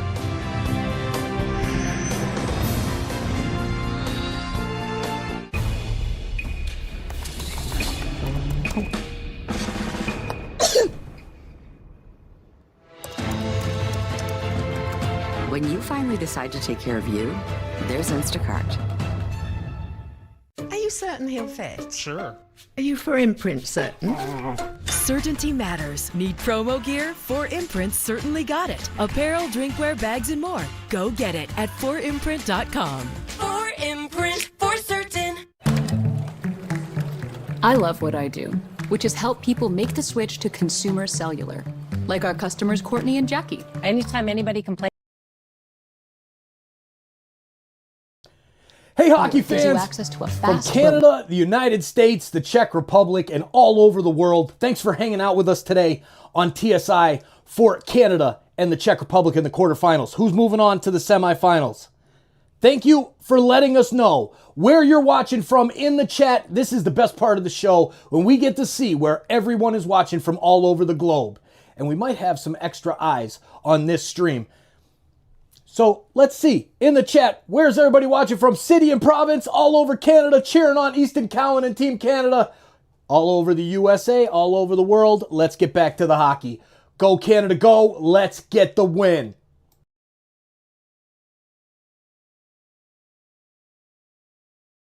Members, we get 2 lines for $55 a month. I'm getting the exact same coverage for half the price. That's a beautiful thing. Done deal. We'll set you up with the best plan for you and help you wrap things up with your old provider. It all takes about 20 minutes. Switching over took about 20 minutes. That's it. Consumer Cellular customer service reps are A1, top notch. They are so nice. You get a human being to talk to. It's month to month, very simple. You're not locked in. I got to keep my phone. I got to keep my number. If you're thinking about switching providers, do it. If I can do it, you can. That's why I love Consumer Cellular. They've made it easy. We'd love for you to enjoy our reliable nationwide coverage and the best customer service in the business. Give us a call now and start saving up to half on what you're paying now. It only takes about 20 minutes. Call 800-357-4227 to switch and save up to half with Consumer Cellular. Plus, for a limited time, new customers get their second month free when they sign up today. All right, players only. I've never liked someone that beat me up more in my life. Those are 2 tough matchups. The group's pretty excited right now. I've got a brother that doesn't take it easy on me. Yeah. Pre-game with the players before the pucks drop. NHL Now, only on NHL Network. Nightly highlights, live games, and insightful analysis. This is NHL Network. More great international hockey ahead. The 2025 U18 Women's World Championship begins on Saturday. Kenzie and Cheryl never rest. Canada's first game of the tournament against Slovakia at 1:30 p.m. Eastern, 10:30 a.m. Pacific. Of course, every game on TSN. One of our traditions here at this tournament, as you know, is to show skill segments during the intermissions where a Canadian player shows off a particular talent. Because this is our 35th year covering the World Juniors, we decided to spice a few of them up. So tonight, the bar down guys will challenge Captain Braden Yager, who, by the way, leading the tournament in face-offs coming in. 2 face-offs with a significant twist.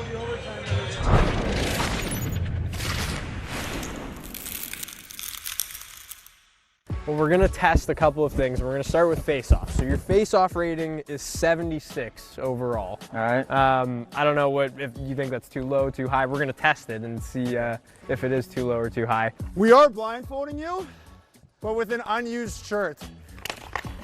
Yeah, nice try, buddy. Think you're so sweet? Yeah. Blindfolded. Did I snap it? No, you won. No, you won the face-off. Nice. He won it for you. Yeah. He won it back to your winger there. Yeah, it doesn't surprise me. All right. Oh, yeah. Oh, that one felt real good. Last one. Roll out. Roll out. We got no one else to replace him with. Okay, here we go. Oh, I'm still going to camera there, hey? All right. This is well done.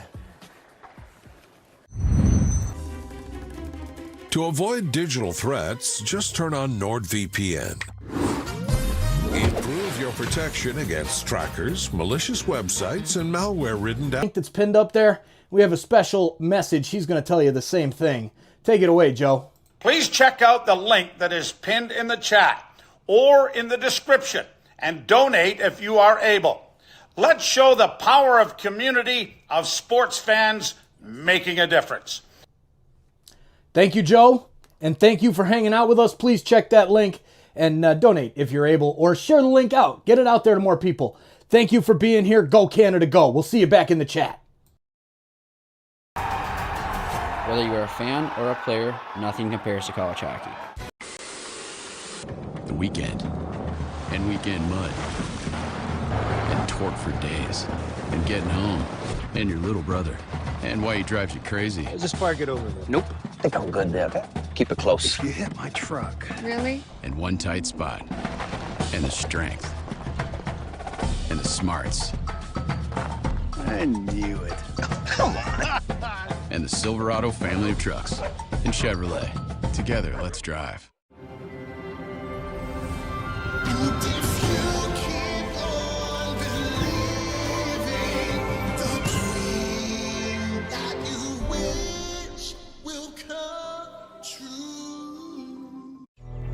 When they learn something new and you can just see in their faces, it's such an incredible moment.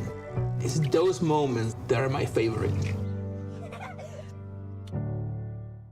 Friday. NHL Network has live games featuring the league's best.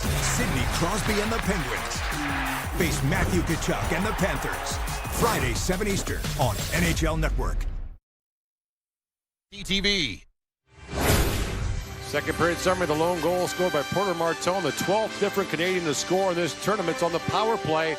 The shots were 9-6 Canada in that second period. They had 2 in the first 8 minutes of the middle period. Court Miller back with Mike Johnson. One of the issues, the Czechs have blocked shots. 19 of them so far through the first 40 minutes. And you'll probably see a lot more of that in the third period as Canada tries to push to get a tie. Czechia, full credit, they've done a really good job of playing defensively, staying in lanes, staying with their checks, activating their sticks, and really turning aside potential opportunities to shoot, rebounds, traffic, some of the things that Canada's trying to get to.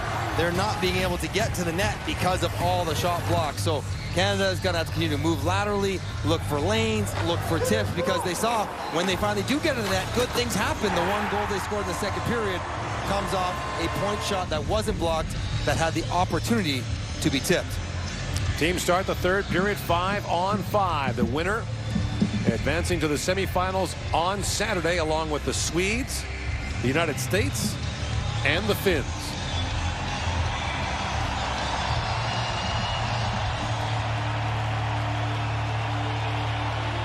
It's been a white knuckle ride the whole way. Why should this one be any different? Check plays out ahead, knocked down by McKenna. Away comes Gavin McKenna, fires that down to the check zone. Bravo has to play it, high off the glass. Cowan looks down for McKenna, trying to pick that free. And Jiricek from Mastorsky, that's picked off by Cowan.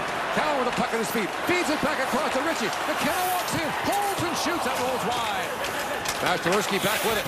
Pivots back in the corner, turns it over again. McKenna feeds it back to Gibson, walks it in, shoots, Bravo save, rebound! And Ritchie just missed at the side of the goal. Cowan comes in. Plows through Mastorsky. Now loose along the boards. Ritchie trying to work it free. It's back at center ice for Molendijk. In the first minute seems Canada come out flying. Back up to Dvorak. Up over the puck by Jagger. He's got 2 assists in this game. Howe taken down. Tanner Howe back on it. Slides that back to Jagger. The front is back in front. It's picked off and brought back by Sikora. Sikora. Or Stancil who plays it in. Minio. Banks it back, picked up by Price. He finds Braden Jagger. For Porter Martone, who has Canada's second goal, backhands it back down to the check zone. Rubble leaves it there. Galvis. Threaded ahead by Raditz. Finds Stancil. Stancil.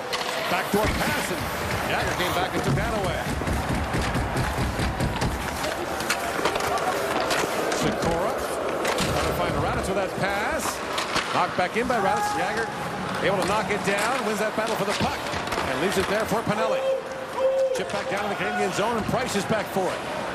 Caden Price, lead pass from Martone. And back is Galvis to pick it up. Banks that back for Jakob Fibiger. Fibiger, pass picked up at center ice by Bond. Up ahead for Catton. In comes Berkeley. Catton throws it back in front. That pass was broken up by Yeko. And now Bont moves up. Keeps it alive for Pinelli. Banks in the corner for Catton. He's got some room. Shoots. Rubble makes the save. Pinelli looking for a rebound. But the Czech netminder has it. Good start for Canada right at the beginning of the third period. Down in the offensive zone. Capitalizing on a turnover. McKenna has a look. Fires it just wide. And Ritchie grabs a loose puck on a point shot rebound. Just skips over his stick. But you like the energy in the building. If you can be involved physically, he has a clean way. Cowan does just that as well. And one more look for Catton. At some point, Berkeley Catton's got to find the back of the net with all these shots he's throwing towards it. Canada has the last 9 shots in the game going back to the second period. Ritchie wins the face-off back to Cowan, but Koss picks it up, looks in for Zidlichki. That's broken up, and McKenna feeds it back in. Now the puck loose inside the goal is Bravo couldn't reach it for a moment. Dvorak lifts it back down to the Canadian zone. Back goes Price. Icing called against Czechia. The face-off back down to the Czech zone with tired players on the ice. And Dave Cameron coaching some offense right now. One, he's got McKenna with Cowan and Ritchie full-time. 2, offensive zone face-off prior to this one. They put him on the ice out of sequence to get them in the offensive zone. These guys need that kind of ice time, kind of situations to try to promote the goal they are desperate to get. Ritchie for the face-off against Dominic Petter.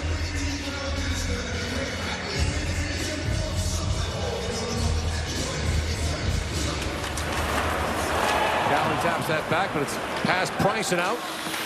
And Price to Cowan. Easton Cowan of the London Knights. Into Strathroy, Ontario, spins back. Back across to Bo Aki. Aki gains center ice and fires that back down to the Czech zone. McKenna's the first man there. Gavin McKenna. Bumped off the puck by Dvorak. Now Ritchie comes in. Cal Ritchie. Pivots back. Ritchie has a look. Slides it down to McKenna. And McKenna. His man fell. Feeds it back. Ritchie a shot. Pad save. Rebound. And McKenna turned away by the Czech netminder. So the key for this line is to get the puck off the wall and then into the hands of McKenna. Ritchie does the hard work. Stop, start. Then get it to number 9 and then watch him go to work. Spins, loses his man, spots Ritchie right away, works for the rebound.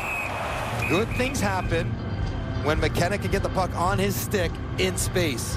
You got to work to get it to him, but once you do, you're in good shape. And now Jagger back out with Howe, or Martone rather, and Howe. Jagger wins that faceoff cleanly back to Gibson, but he can't hold the line. Gibson back across the Molendyke. Lead for Martone, who chips it down in the Czech zone. Howe trying to hunt it down. Gibson steps up. Jagger plays it back across, and it's moved ahead. Knocked down by Mastolerski with a high stick. And so play called. And the faceoff will be in the Canadian zone. Czechia just trying to catch their breath. They know a push is coming. They knew it was going to start. And really the ability to defend, and we say it all the time when you're trying to finish off a game. Make plays to get the puck out of your own end. Pass the puck out of your own end, not just shoot it away and try to defend for 20 full minutes.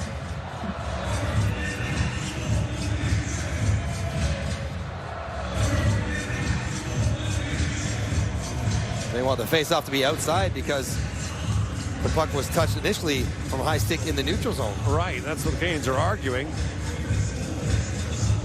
The play ended in the Canadian zone, I guess, so what they'll say. Gauthier swings back around with it. Ethan Gauthier, his dad a gold medalist in 1996 at the World Juniors. Gauthier works in, drops that back, couldn't find Luchenko with that. Now Jet Luchenko pivots back. Luchenko looks back for Gibson. That's knocked away by Chalet, the Czech captain. And Molendyke back with it, around for Gibson. They first met when they were 10 years old, playing in the Brick tournament in Edmonton, the under-10 tournament. Played for different teams and wound up switching jerseys after the tournament. That's the first time they met. Now the defense partners here, they're both national prospects.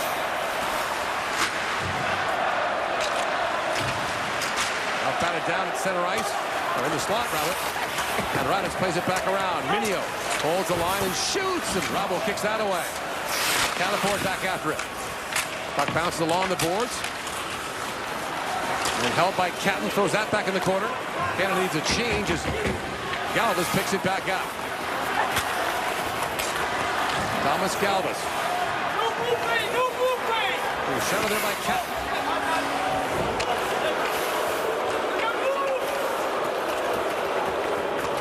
Now Galvas brings it out. Up ahead for Feltzman. And Pinelli chips it back down to the Czech zone. Nadeau comes in along with Catton trying to work that free. Juracek couldn't reach it. Bonk plays it back in the corner for Nadeau. Nadeau for Pinelli with a shot. He rumbled that wide. And it's back down to the Canadian zone as Dickinson ranges back. Sam Dickinson to Oliver Bonk. Rink wide pass for Nadeau, kicking that ahead. In comes Nadeau with it. Bradley Nadeau trying to get his stick on it. And Feltzman knocked that away. Pinelli to Nadeau. In comes Pinelli with it. Pinelli centers it. Bounces back to Bonk. Feeds that back to Dickinson. A shot. It got through. And Rabo made the save. Feltzman back with it. Right along with Chihas. And Chihas busts in. That pass broken up by Bonk. He finds McKenna. He's got Ritchie with him. In comes Gavin McKenna. Winds back, drops it back for Pinelli with a shot. Rabo makes the stop and is able to hang on. Thank you. That's a good quick counter. Pinelli with a couple of different opportunities. McKenna on a turnover. That's where you want it to go. Gets his head up. And he's looking for drawing in coverage. Get it back to a shooter. Pinelli is just that. And a good squeeze by Rabo. Awkward spot up under his blocker. Pinelli was sniffing a rebound, but none available. Probably a little bit more upset about the one-timer he missed earlier in the shift as well, which was a good look. Last 10.5 minutes, Canada out shooting the Czechs 14-0. Pressing for the equalizer. Ritchie wins a face-off back to Sawyer Minio. Minio, long wrist shot, goes off a stick, up and out of play. Another shot block for Czechia. Minio trying to go laterally. It's an art form. And think of Cale Makar, the top offensive defenseman. Right. To get a wrister through to the net, it's not easy to do. Ritchie wins it back to Cowan. Cowan drops it back to Ritchie. Rolled out wide. Port. Out to center ice. Knocked down by Minio. Rossi goes to Akey to head to Ritchie. Cal Ritchie. Drops it off to McKenna. McKenna feeds that back to Minio. To Akey. Akey looks to feed that back. It's shipped ahead by Finnegar. And a race for it now. George comes way out the plate. Very high off the glass. Batted ahead by Ritchie. He finds Cowan. Drops it back to McKenna. Can't get a shot away. And now Akey back with it. Lead pass to Cowan. He finds McKenna. McKenna in, shoots, just missed wide. And chipped back to center ice. Scoring chances piling up for the Canadians as Gibson fires it down. Jagger goes after it. Chips at that. And move back down the game zone. Mashtalerski gets there first. Mashtalerski has a look back. Centers it. And George knocked that away. The puck skipped for a moment. Howe's got it back. Canada breaks out 4 wide. Away comes Jagger. Gibson jumping in. Jagger back in front of Howe is left. Trying to feed that back. And it's blocked by Galvez. Now a lead pass for Chalet. Chalet on a partial break. Molenbeek ranges back. Chalet has the puck. Howe trying to work that free. And comes back to Jagger. Jagger up ahead for Martone. And Jiricek finds Feltzman. Up for Zidlichky, that goes off his stick. And Gibson back to pick it up. Up to center ice, he finds Martone. For Howe to Bond. In comes Bond with a shot. And Lovell makes the save. Now the Czechs break back the other way. Koss for Feltzman. Rolling puck, poked at by Dickinson. Zidlichky gets there. And Zidlichky slides it back into Koss. Koss for Feltzman. Feltzman flips it back to Zidlichky. Zidlichky had to roll off his stick. Pinelli reaching for it. Now Koss lost the puck to Bonk behind the goal. Up for Martone. And Martone off the glass trying to find Pinelli. Icing waved off as Pinelli hustles in. Pinelli gets there first with a rolling puck. Pinelli, as Canada's changing, buys some time. Pinelli feeds it back across for Price. Price sends it back in front. And Catton just missed the tip. Zidlichky back the other way. Bumped up a puck by Pinelli. Furious pressure now by the Canadians. Nadeau winds in. Bradley Nadeau chops it back to the point to Price. Hayden Price, a long shot. That deflected wide. Rubble might have got a piece of the way by. Now a lead pass for Sikora. Out to center ice. Fired back in by Huzanetsky. And George leaves it there for Minio. Long time between whistles here. In the third period, Canada down 1. Price across to Minio. Lead pass to Cataford. Cataford trying to find Luchenko. Moved ahead to Stancha. And Luchenko plays it back down to the Czech zone. Huzanetsky bumped there by Gauthier. Molenbeek just clipped with a high stick coming down the boards. Just checking to see if he's got damage in his face. Gibson to Luchenko. Streaking it across the line, Luchenko with it. Jet Luchenko kicks at it. That's knocked away by Jiricek. And Jiricek banks out ahead for Chalet. Out to center ice, that's gloved down by Gibson. Pokes it ahead for Gauthier, just out of his reach. Now Gauthier pokes it in. He's got Cataford with him. Gauthier works it back and forth for Cataford. They score! But the referee waves it off. The puck is in the net, but the referee right away waved it off. Sean McFarland, the referee, right away said no goal. Rabel is down. And a close call for Canada as Cataford came that close. This telecast of the IIHF World Junior Championship is presented by Sense Arena. Own the ice in virtual reality with NHL Sense Arena 25. Experience a new reality of off-ice hockey with NHL Sense Arena 25. Available on MetaQuest. Transform any space into your own virtual rink where you can practice anytime, anywhere. With modes for goalies and players, get unlimited access to hundreds of drills, training plans, and more. Get more ice time at home with a hockey training aid that fits into any space and any schedule. Train smarter, play faster. NHL Sense Arena. Showcase Sunday.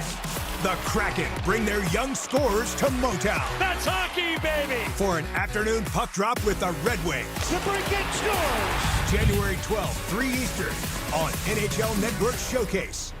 Nobody covers the game like us. This is NHL Network. The officials talked it over. And here's referee Sean McFarland.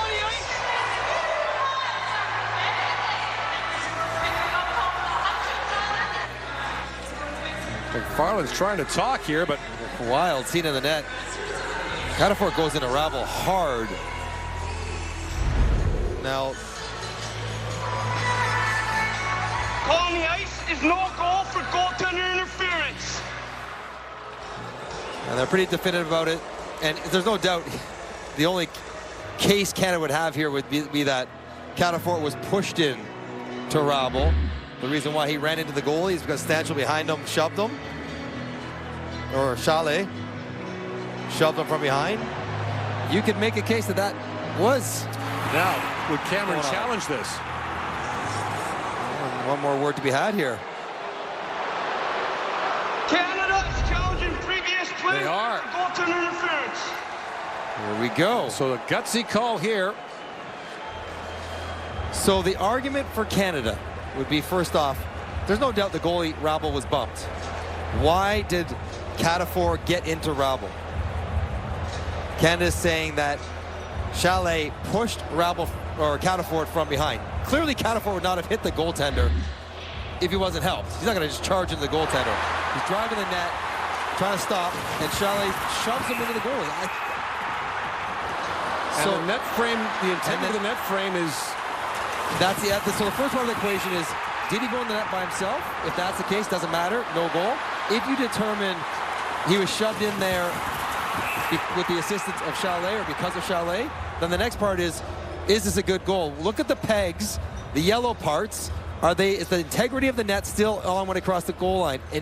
It's almost simultaneous. The right post is coming out of its mooring. But again, if that puck would have gone in, the integrity of the net's okay. And it was Chalet who forced the contact, then this could be a good goal.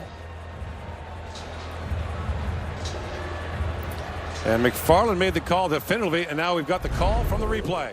That didn't take long enough to be a goal. Goal on the ice is confirmed. No goal for goaltender interference.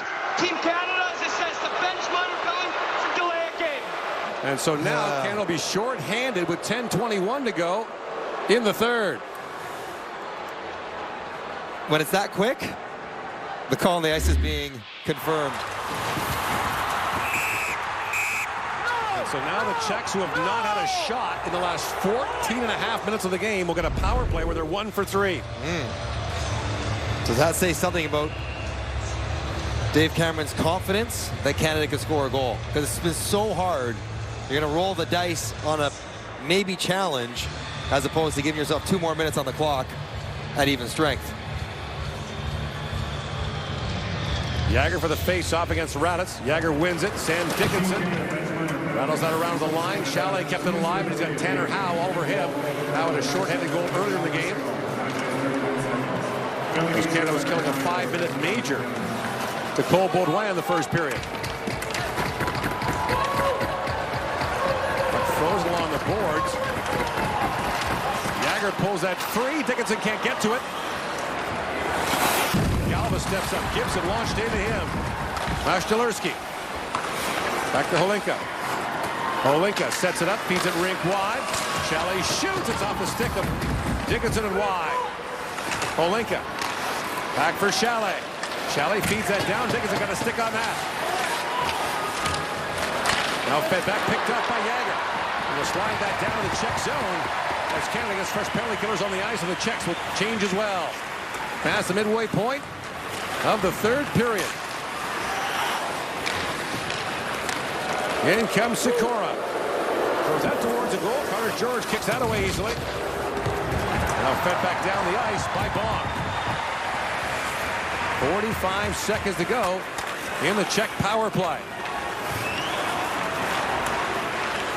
Jiricek drops it back to Sikora.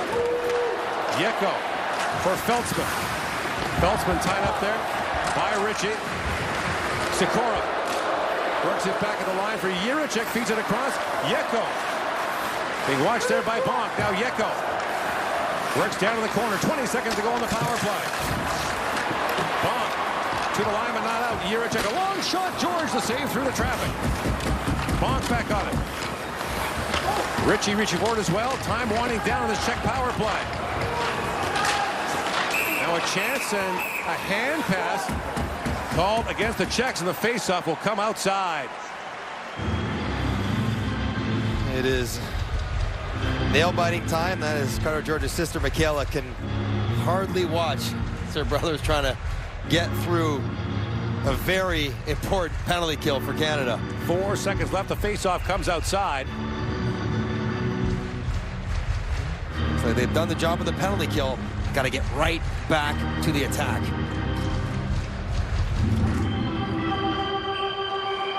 One shot for the Czechs on the power play. Their only shot in the last 15 minutes of the game.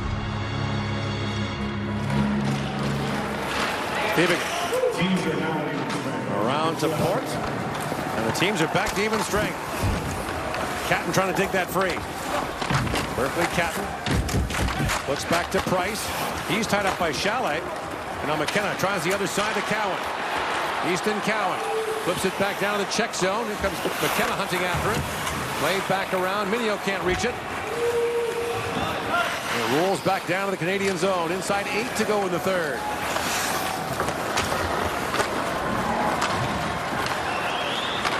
In comes McKenna. Slides that down. Captain centers it. Now Cowan after it. Poked at by Gibson. Dvorak has a quick look as Catton tries to work that free. Cowan comes in to help out as well.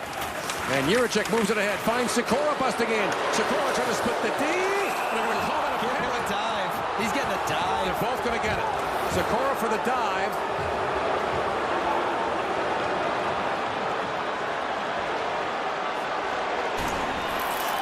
.7:23 to go. They're calling him against both. At Grainger, we know dealing with the unexpected is part of your job description.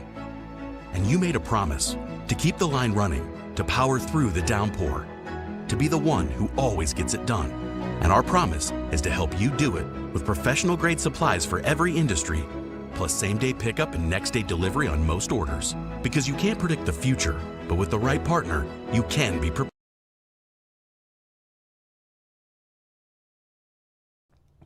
Hey, hockey fans, thanks for hanging out with us tonight for the World Junior Hockey Championships, the quarterfinals, Canada and the Czech Republic. We're live right now for the Leafs fans. Head on over to the Leafs game, taking on the Islanders, and we're live on TSI. Wanted to wish you guys a happy New Year. We have a special guest with us as well to do just that. Thanks for hanging out with us tonight. And this. Hey, TSI community, it's Easton Cowan here. I just want to hop on here quick and say a couple things. First off, I want to wish you all a happy and healthy new year. I hope 2025 brings good things for you guys, and I hope you guys have a great year. Hopefully I can meet some of you guys soon. See you later. Thank you, Easton. Make sure you guys cheer loud in the chat. Let's go. Go, Canada, go.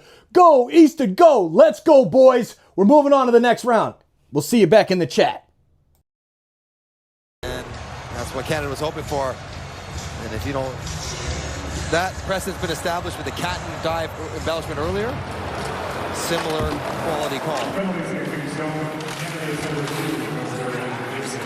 So it remains 5-on-5 here. Fed back down to the Canadian zone. Here is Baum. Up for Dickinson. A pass. Chipped in by Howe. Martone looks for it. Porter Martone after it. Now Chalet. Looks across to Mashtalerski. Chips it by Dickinson as the Czechs make a change, and Bonk goes back. Chipped in by Martone, but that was blocked by Dvorak.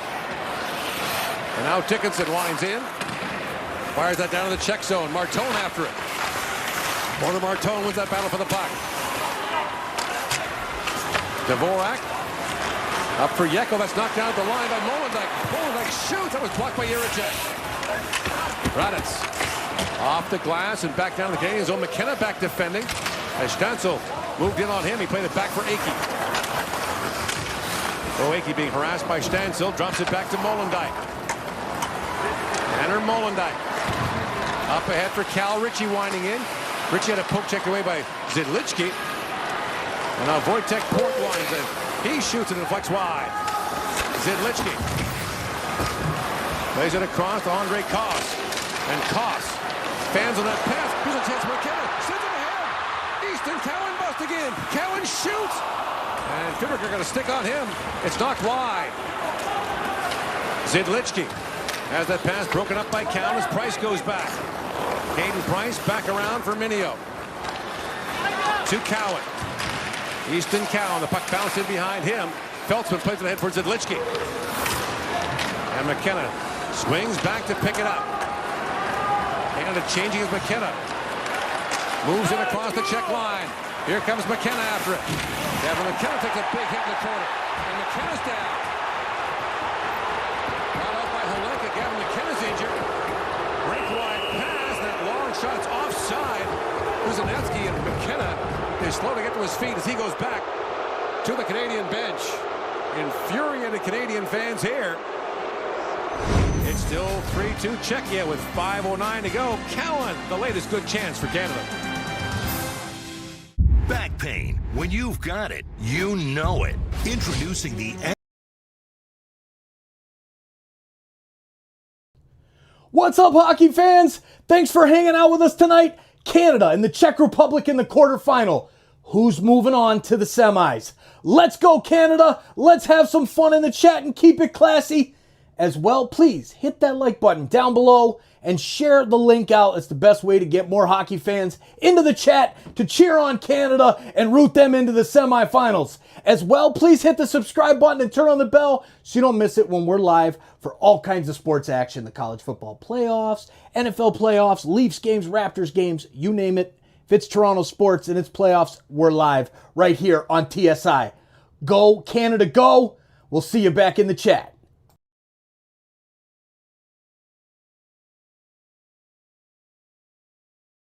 Feel the difference. Canada pressing to try to find the tying goal, and Easton Cowan jumps on a turnover, blows his own. Fibberger does a tremendous job bothering him enough, but not taking a penalty. And then here's the McKenna. He sort of loses his balance, but this forearm goes right in the back of his head, which is already low. No call by the officials. Looks like McKenna's going to be okay, though, to continue playing. 5 to go in the third period. Molenbeek sends out ahead. It's knocked down at center ice by Raditz. Now Catton back the other way. Berkeley Catton races to it. Catton spins back in the corner. Center, but Stancil knocks that away for Sikora. Sikora slings it back down the Canadian zone as Galvez plays it back in. Molenbeek. Got up by Stancil. Now scooped up by Nadeau. Nadeau lifts out ahead. Finds Cat. Berkeley Cat. Back across for Nadeau, winding in. Pinelli centers it. Goes back to the point. Sticks it in. Shoots. That was blocked by Stancil. Now Pinelli a chance. Rebound. Look at the score. Luca Pinelli tying goal. The Ottawa 67.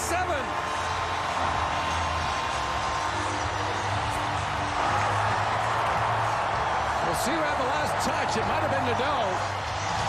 Regardless, it's a 3-3 tie.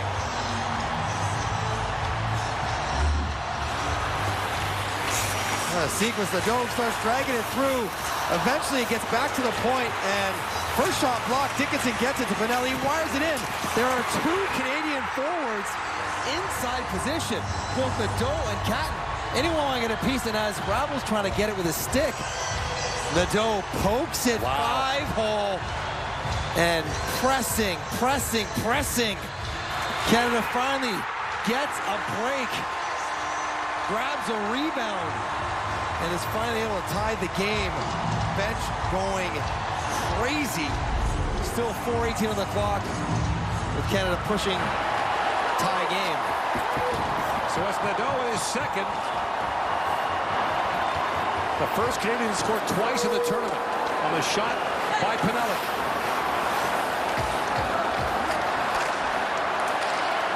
There's Howe with it. Looks ahead for Jagger. Jagger winds it with Martone. Jagger spins it back. Dickinson a hard shot. Pat saved by Rattle. Blocked with a shot. That goes just wide. Held by Jagger. Jagger. Long shot trying to find the stick of Howe. Now that shot by Bump broke his stick. Martone back with it. Chance for Jagger. Backhand shot that stopped. Now picked up by Jagger. Feeds that back to Martone. Gibson kicks it ahead. Walking is Molenbeek's shot. Rebound loose in front. It's under the Czech defender, Port, and picked out. Gibson back for Molenbeek's shot. That was blocked. Molenbeek back with it. And across to Jagger. He walks in, shoots. Save made by a Rebel. And finally cleared up as Holinka had no stick. And now Molenbeek fires it back down.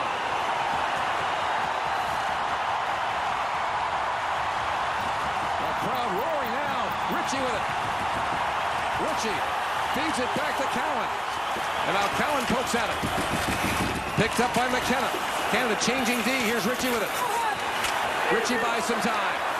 Feeds it down to McKenna. McKenna works it back in front. That bounced away. And it's chopped out by Zidlichki. And now McKenna. That's knocked away and fed up to Klaus. Klaus hammered down there by Gibson. And a penalty coming to Canada with 2:27 to go in the third period.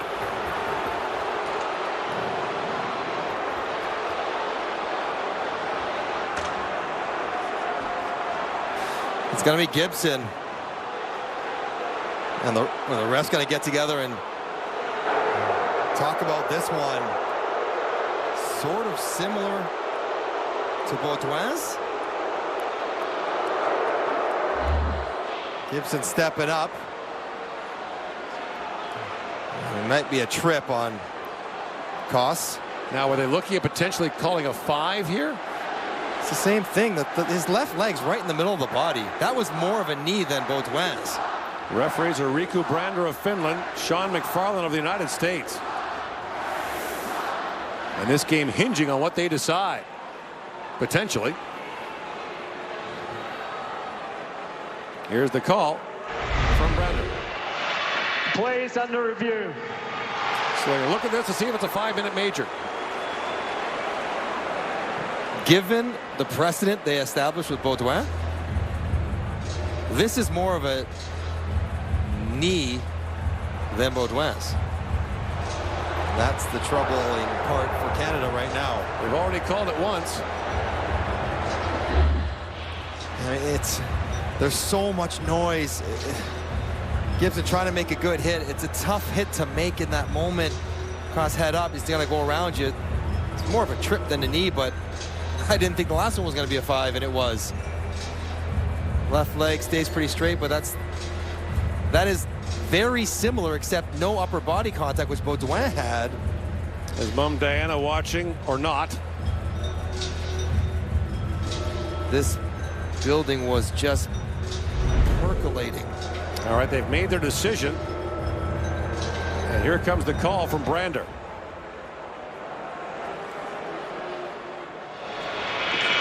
Team Canada, number 2, 2 minutes kneeing. So it's 2, not 5. But the Czechs will go to the power play for the 5th time. 1 for 4.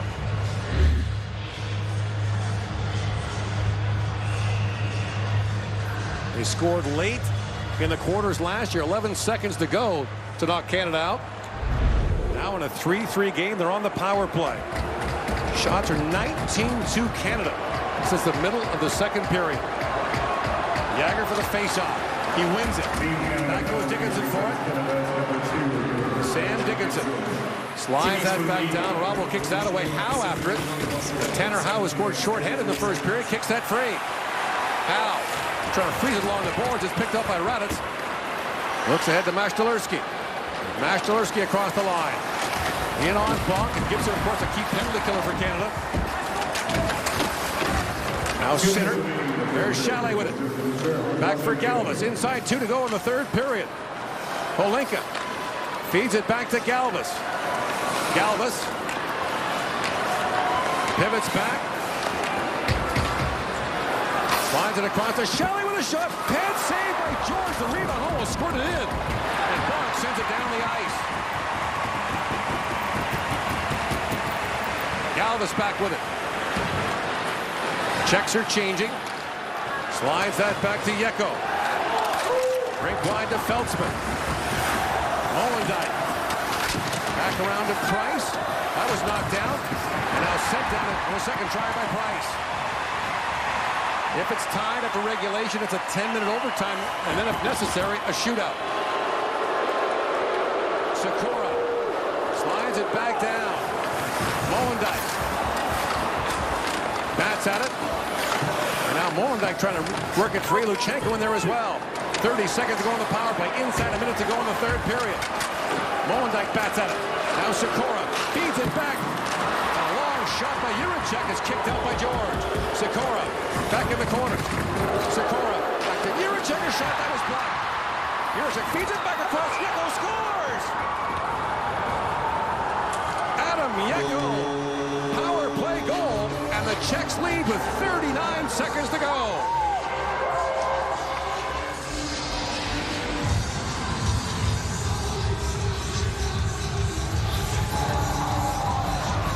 The fifth time shorthanded cost the Canadians.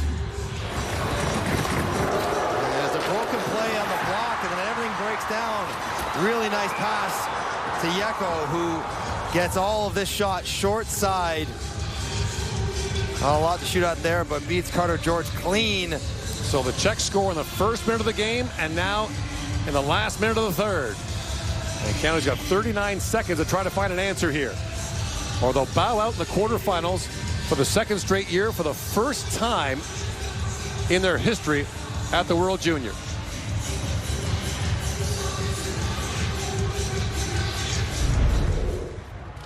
Face-off control by the Czechs, and Dvorak sends that down. George had that picked off.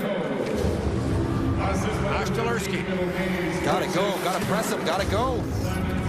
Back at the point. Laid back in by Huzanetsky. Canada get possession of the puck here. McKenna steamrolls his man.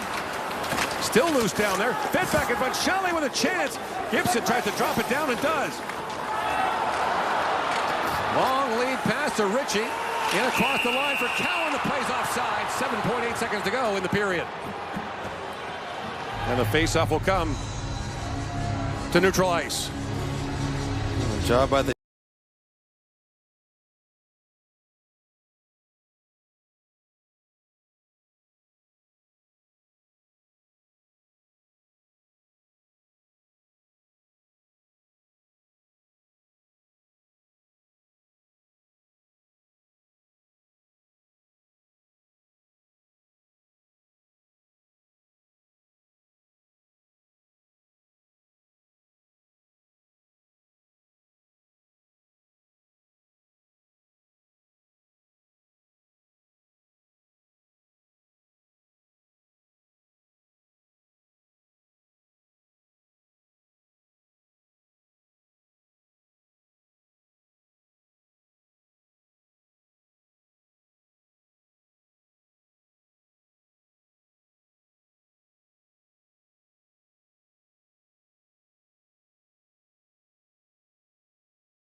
for Braden Yager and the four returnees from last year, the same result.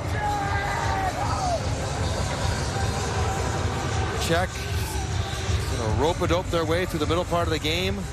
They've won 3 of their last 4 against Canada at the World Junior Championship. So we will now get the player of the game presentations and the top 3 players in the tournament for Canada, whose tournament is over. Czechia 5 for a total of 25. Final shots were 32-26 in favor of Canada.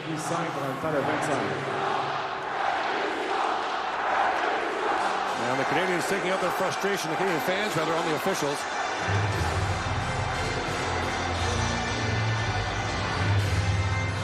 Please direct your attention to the T-zone carpet for the player of the game presentation. The player of the game from each team will be awarded a one-of-a-kind panel, and painted by a local indigenous artist. A special thank you to Imperial and Esso for their contribution and allows us to compensate the artist. Today's awards were painted by the Three Sisters Artist Collective from Kitigan-Sebi, Anishinaabe First Nation. So the Czechs will once again play for a medal Ottawa's at the World Junior Championship. They haven't won 3 in a row since the early 90s. Animals symbolizing unity and cooperation, embodying the spirit of teamwork and collective success. Please welcome to the ice from Imperial and its Esso brand, Ryan Levins, Senior Regulatory Affairs Advisor, accompanied by Michael Levins, recipient of the Most Improved Esso Medal in 2016, and Riley Koger, recipient of the Most Dedicated Esso Medal in 2023, to help present the Player of the Game Awards. The best player for Team Canada is number 23, numéro 23, Tanner Howe. Scored the short-handed goal in the first period.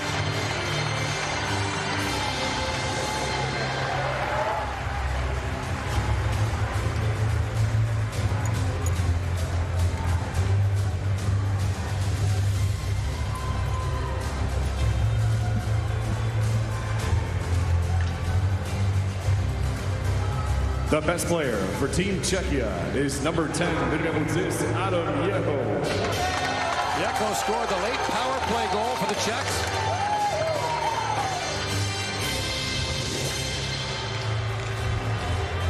Plays for the Edmonton Oil Kings in the Western Hockey League.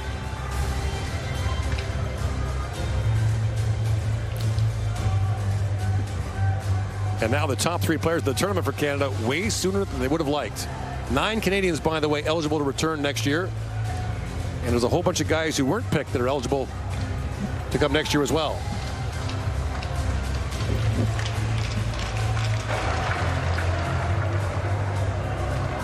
The 3 best players for the 2025 IIHF World Junior Championship of Team Canada will now be awarded with a watch from TISO, the official timekeeper of the International Ice Hockey Federation. The 3 best player awards are selected by each team and will be presented by Rick Ostra, Managing Director of TISO Canada. The 3 best players for Team Canada are number 6, numéro 6, Tanner Molendyke.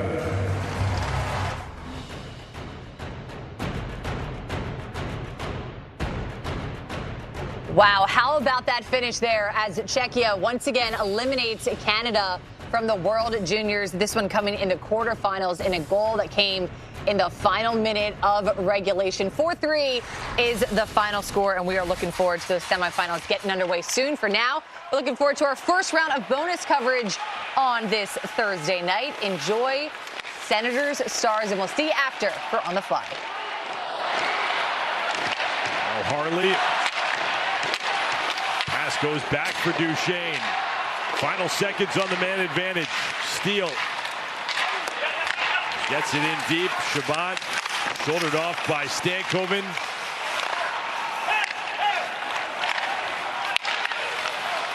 And Gregor will take it across the blue line as the Stars can't cash in on their latest 1 for 5. So 5-on-5 to Donov. Had it bank right back off his body on Batherson's clearing attempt. Batherson across the blue line. Now for Tkachuk. Stick by Rope Hintz, got down in time, intercept, cleared out by Dallas. 8.5 gone by in this third period. Senators sitting on a dozen shots. Stars with 20 and a 3-2 lead. Niels Lundqvist.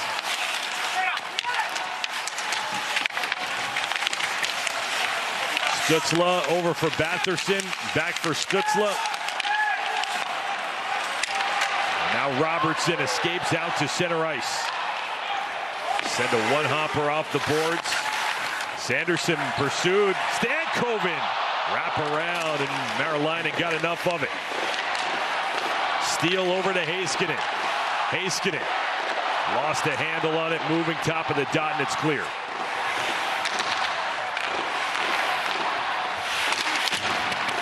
And Stankoven spins his way in. Steele the follow-up, blocked up and off the netting, out of play. With 10:30 left in the third. Opening game of 2025, and the Stars trying to hang on with a 1-goal lead against the Sens. At Grainger, we know the ones who get it done wear a lot of hats. A hard hat is... Hey, hockey fans, thanks for hanging out with us tonight for the World Junior Hockey Championships, the quarterfinals, Canada and the Czech Republic. We're live right now for the Leafs fans. Head on over to the Leafs game, taking on the Islanders, and we're live on TSI. Wanted to wish you guys a happy new year. We have a special guest with us as well to do just that. Thanks for hanging out with us tonight. And this. Hey TSI community, it's Easton Cowan here. I just want to hop on here quick and say a couple things. First off, I want to wish you all a happy and healthy new year.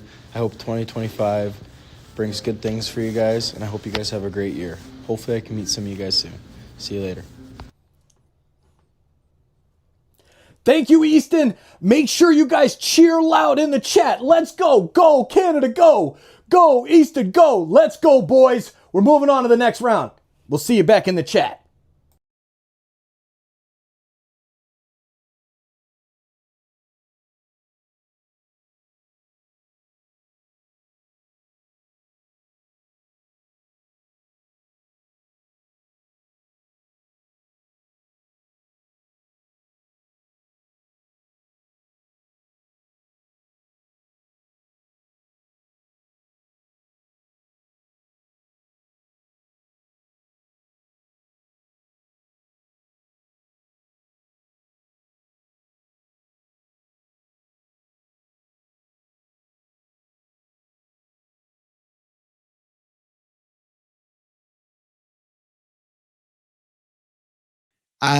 It's pretty concerning. I will say, like, I know they didn't take the right team and all that, and everyone's crying about how they left all these guys I've never, I don't have a lot of knowledge about at home, but it shouldn't matter. Your B team should be good enough to get to the quarterfinals.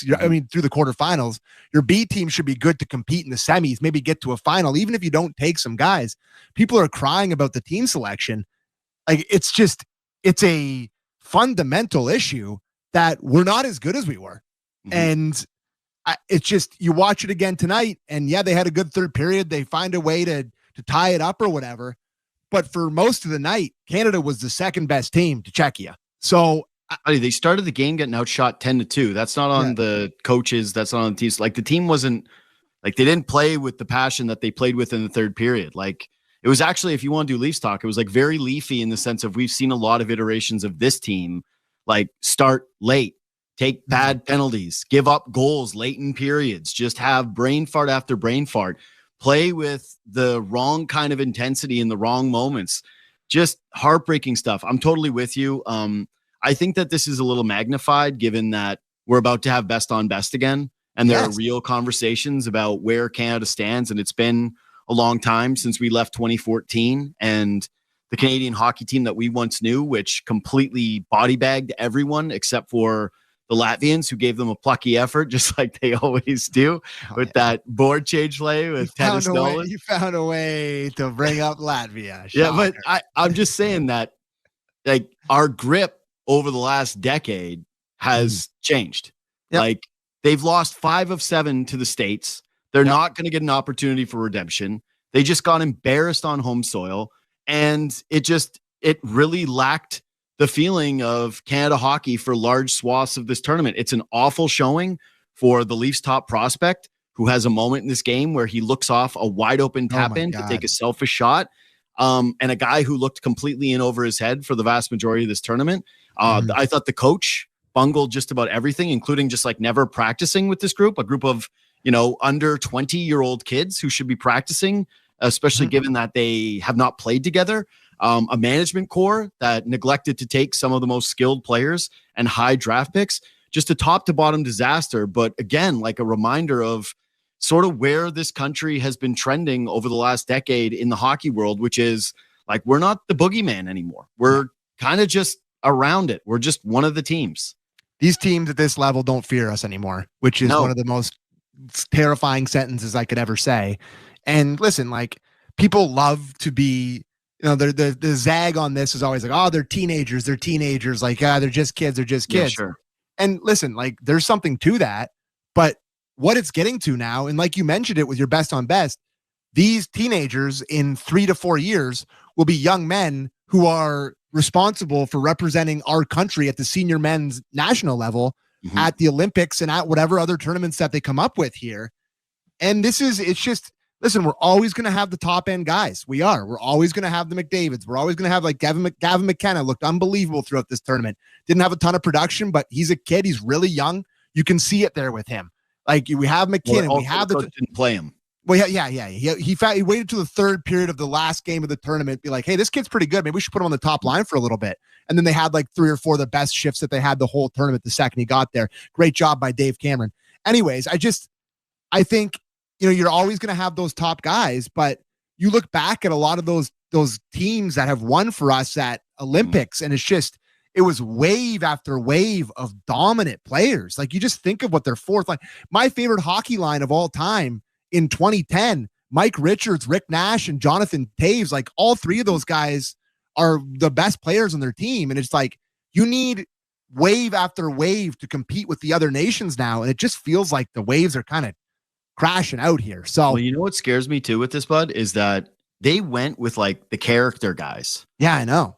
Like they went with the like, oh, well, this is going to be the Canadian passion guys. And all they did was take Dumbo penalty after Dumbo penalty whenever the team started to make a little bit of momentum. Like, it just felt like, again, we're doing they're just kids thing because you don't want to sewer them. Like, which is true, right? Like, you've got Gavin McKenna just turned 17 years old. Like, how hard can you get? My nephew's like two years younger than him, and he's like the littlest baby ever. It's like, exactly. Like, I'm not trying to go too hard on the players, but it's like, if you're going to bring the character team, don't you want to feel like the character identity? Like, don't you want to feel like, oh, wow, these guys are just nasty on forechecks and they don't let games get away from them and they tighten up in the important, meaningful moments. So they just never did it. And like, frankly, I'd revoke Dave Cameron's passport. Like, I just think that guy's got to move to Malta or something. Like, you can't have him in Canada anymore. Never again. Never. Like, I'd go to a 67s game. Yeah. Anyways, and I feel for that Gibson, who I thought was pretty good in this tournament. And he tries to go, like, it's the end of the game. It's a 1 goal. It's a tie game. You fought your way back into this. And it's like, you got to know the standard of the officiating in this game. You can't try to go 2012 Dion Phaneuf on a guy at the blue line at this point of the tournament. Make a stick check. Like, you got to have better spatial awareness. And it comes down to discipline. It comes down to a stupid penalty. And that's what ends up going in. And you wouldn't, listen, it's a great shot, but George is there, gets through him. You like a save there too. So it was a tough one for me. I sent it a tweet halfway through this game that, like, it's unlike any watching experience I've ever had watching the World Juniors. Like, this is not, listen, they've had some bad teams, but at least they had jam. At least they got chances. At least they were like, high octane. This was the most low octane team. Like, they just had barely any chances. And it just felt like a grind to get to 3 against Czechia. Like, we used to score 7 and 8 for fun in this tournament. It was just a grind. So they didn't score all tournament. I'm just hoping on anybody. I'm just hoping to God that this is a 1-off, 2-off. This is just kind of a bad generation here. And then it'll get going with McKenna and the more people will come up underneath them. But a little bit scary right now for Hockey Canada heading into the 4 Nations. But tough one. Anyways, I'll tell you this too, like with the officiating, like I know there's a lot of people that want ref talk. There are moments in this tournament where IHF refs always been bad, always make stupid calls, always are over the top. Gotta know better. There's some in this tournament that were just like egregious. The one in the America game where it's like a play along the boards and the ref's there. It's just like 2 guys, a guy gets rubbed out on the wall and the ref makes a hero call.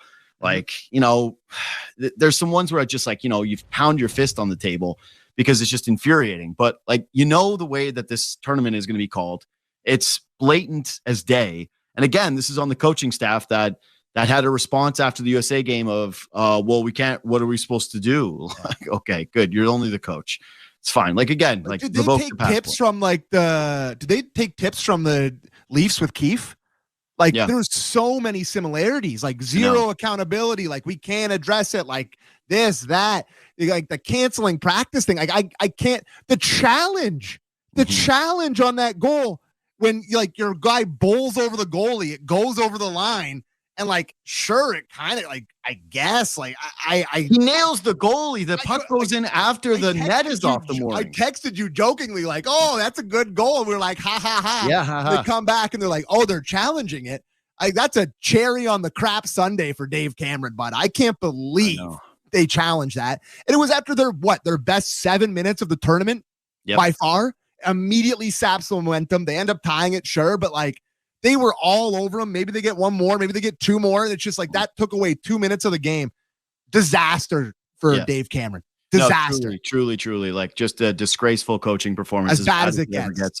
Yeah, as bad as it gets. And the only spin that I have for this is someone who's been kind of pumping the tires of the Four Nations tournament. I said today on my show that it's going to be very much like with the Olympics looming, like a COVID Cup, where if you win it and then you win the next one, you get to say like, hey, we won the Four Nations and we won the Olympics, right? If you lose or you win the Four Nations and you lose the Olympics, it's kind of like, congrats on your little piece of metal that you got there. I hope you're happy with it. Yeah, way to win the inaugural Four Nations face-off presented by Rogers there, bud. Yeah. Good job. I didn't even know. Is it a Rogers? No, I just said that. I just making it sound as cheap as possible. Yeah, but I was just like, when we're going into this tournament now, the stakes are going to feel monumental. Like, I know there's a lot of people crapping on the tournament.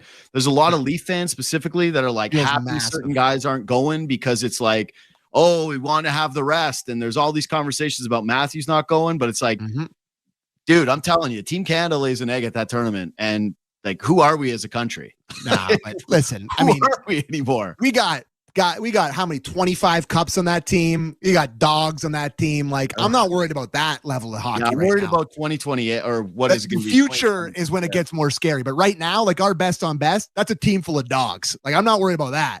But we still have Sid. We got Nate McKinnon, bud. We got Connor McDavid. Like, Hagel. Like dogs. Yeah. How sweet is it going to be to get to cheer for Connor McDavid? Cannot wait. Cannot wait. Anyway, oh my God. I love we are getting a fair amount of comments to move on to Leafs Talk now. Oh, sorry about your free content. Yeah, sorry that we're talking about things that we care about. Holy hell. Guess what? Subscribe to the podcast. Leafs Talk's over. There, you can skip. That's sour. Like, we are getting a fair amount of comments. Boo-hoo, boo-hoo. Can't talk about the Leafs' third game against the Islanders. Oh, they won. Oh my God, they beat the crappy Islanders. What? Yeah. Wow. Hey, congrats. They hung on for dear life. Yeah, that's the most crybaby behavior I've ever seen. You're not paying for this. No, that's free. We're just here on our Thursday night, grinding away, doing it, watching both these games. Anyways, fine. Over to the Leafs. They won. End of conversation. Yeah. Bourne looks smart. Oh my God, Borny nailed it. He just absolutely nailed it. Bobby McMahon, most underrated player. Praising him big time. And yeah, he's awesome. I've said it on Leafs Talks past that, the quote unquote X factor, he is an X factor for this team. He is their real secondary scoring. Like, they have other guys that, Domi can pitch in with a goal here and there, not that often. I guess the other guys in the team in the bottom half, Robertson can pitch in here and there. Robertson is dreadful tonight. I know, but like he's scored a few recently, right? Like, he's pitched in a little bit, but your true secondary scoring, I think, starts and ends with Bobby McMahon. And buddy, when the puck lands on his stick in the sweet spot, it ends up in the back of the net. And both those goals tonight are goal scorers goals. Like, specifically the second one, where it looks like, he's got a wide open net. And I don't know if we have the highlight of it, if we could roll it. He's got a wide open net here, but the way he's got to pivot his body and sort of just like change the angle and shoot that quick before everybody gets over there. I'm really, really impressed with this guy. And like, they need the secondary scoring. They get 2 tonight. They're both from him. These last 2 games, it's been all not like, it was Kampf and Lorentz in the Islander game before. Now it's McMahon twice. It's nice to see these guys pitch in, but yeah, really impressed with McMahon tonight. So McMahon totally picks up his teammate with this goal because Domi has like an ultimate Domi moment, has a wide open net and decides, oh my God, I know. I'm not going to shoot the puck. Like, crazy stuff. You're right. It's a beautiful goal. And I want to say, speaking of underrated with McMahon, like, we always talk about his size. We always talk about his speed because those are real things, right? You know what I really appreciate about him tonight, which is he finds the soft spots on the ice. He's like, when they have the wide receivers that know how to work a zone, where you go like, oh man, this guy just knows how to find the soft spots in the coverage.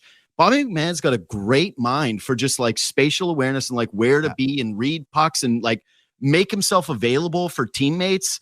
I just, how many of his goals this year are him just doing exactly this, like making a good read, getting himself into good position, and then finishing. I love the guy's game, man.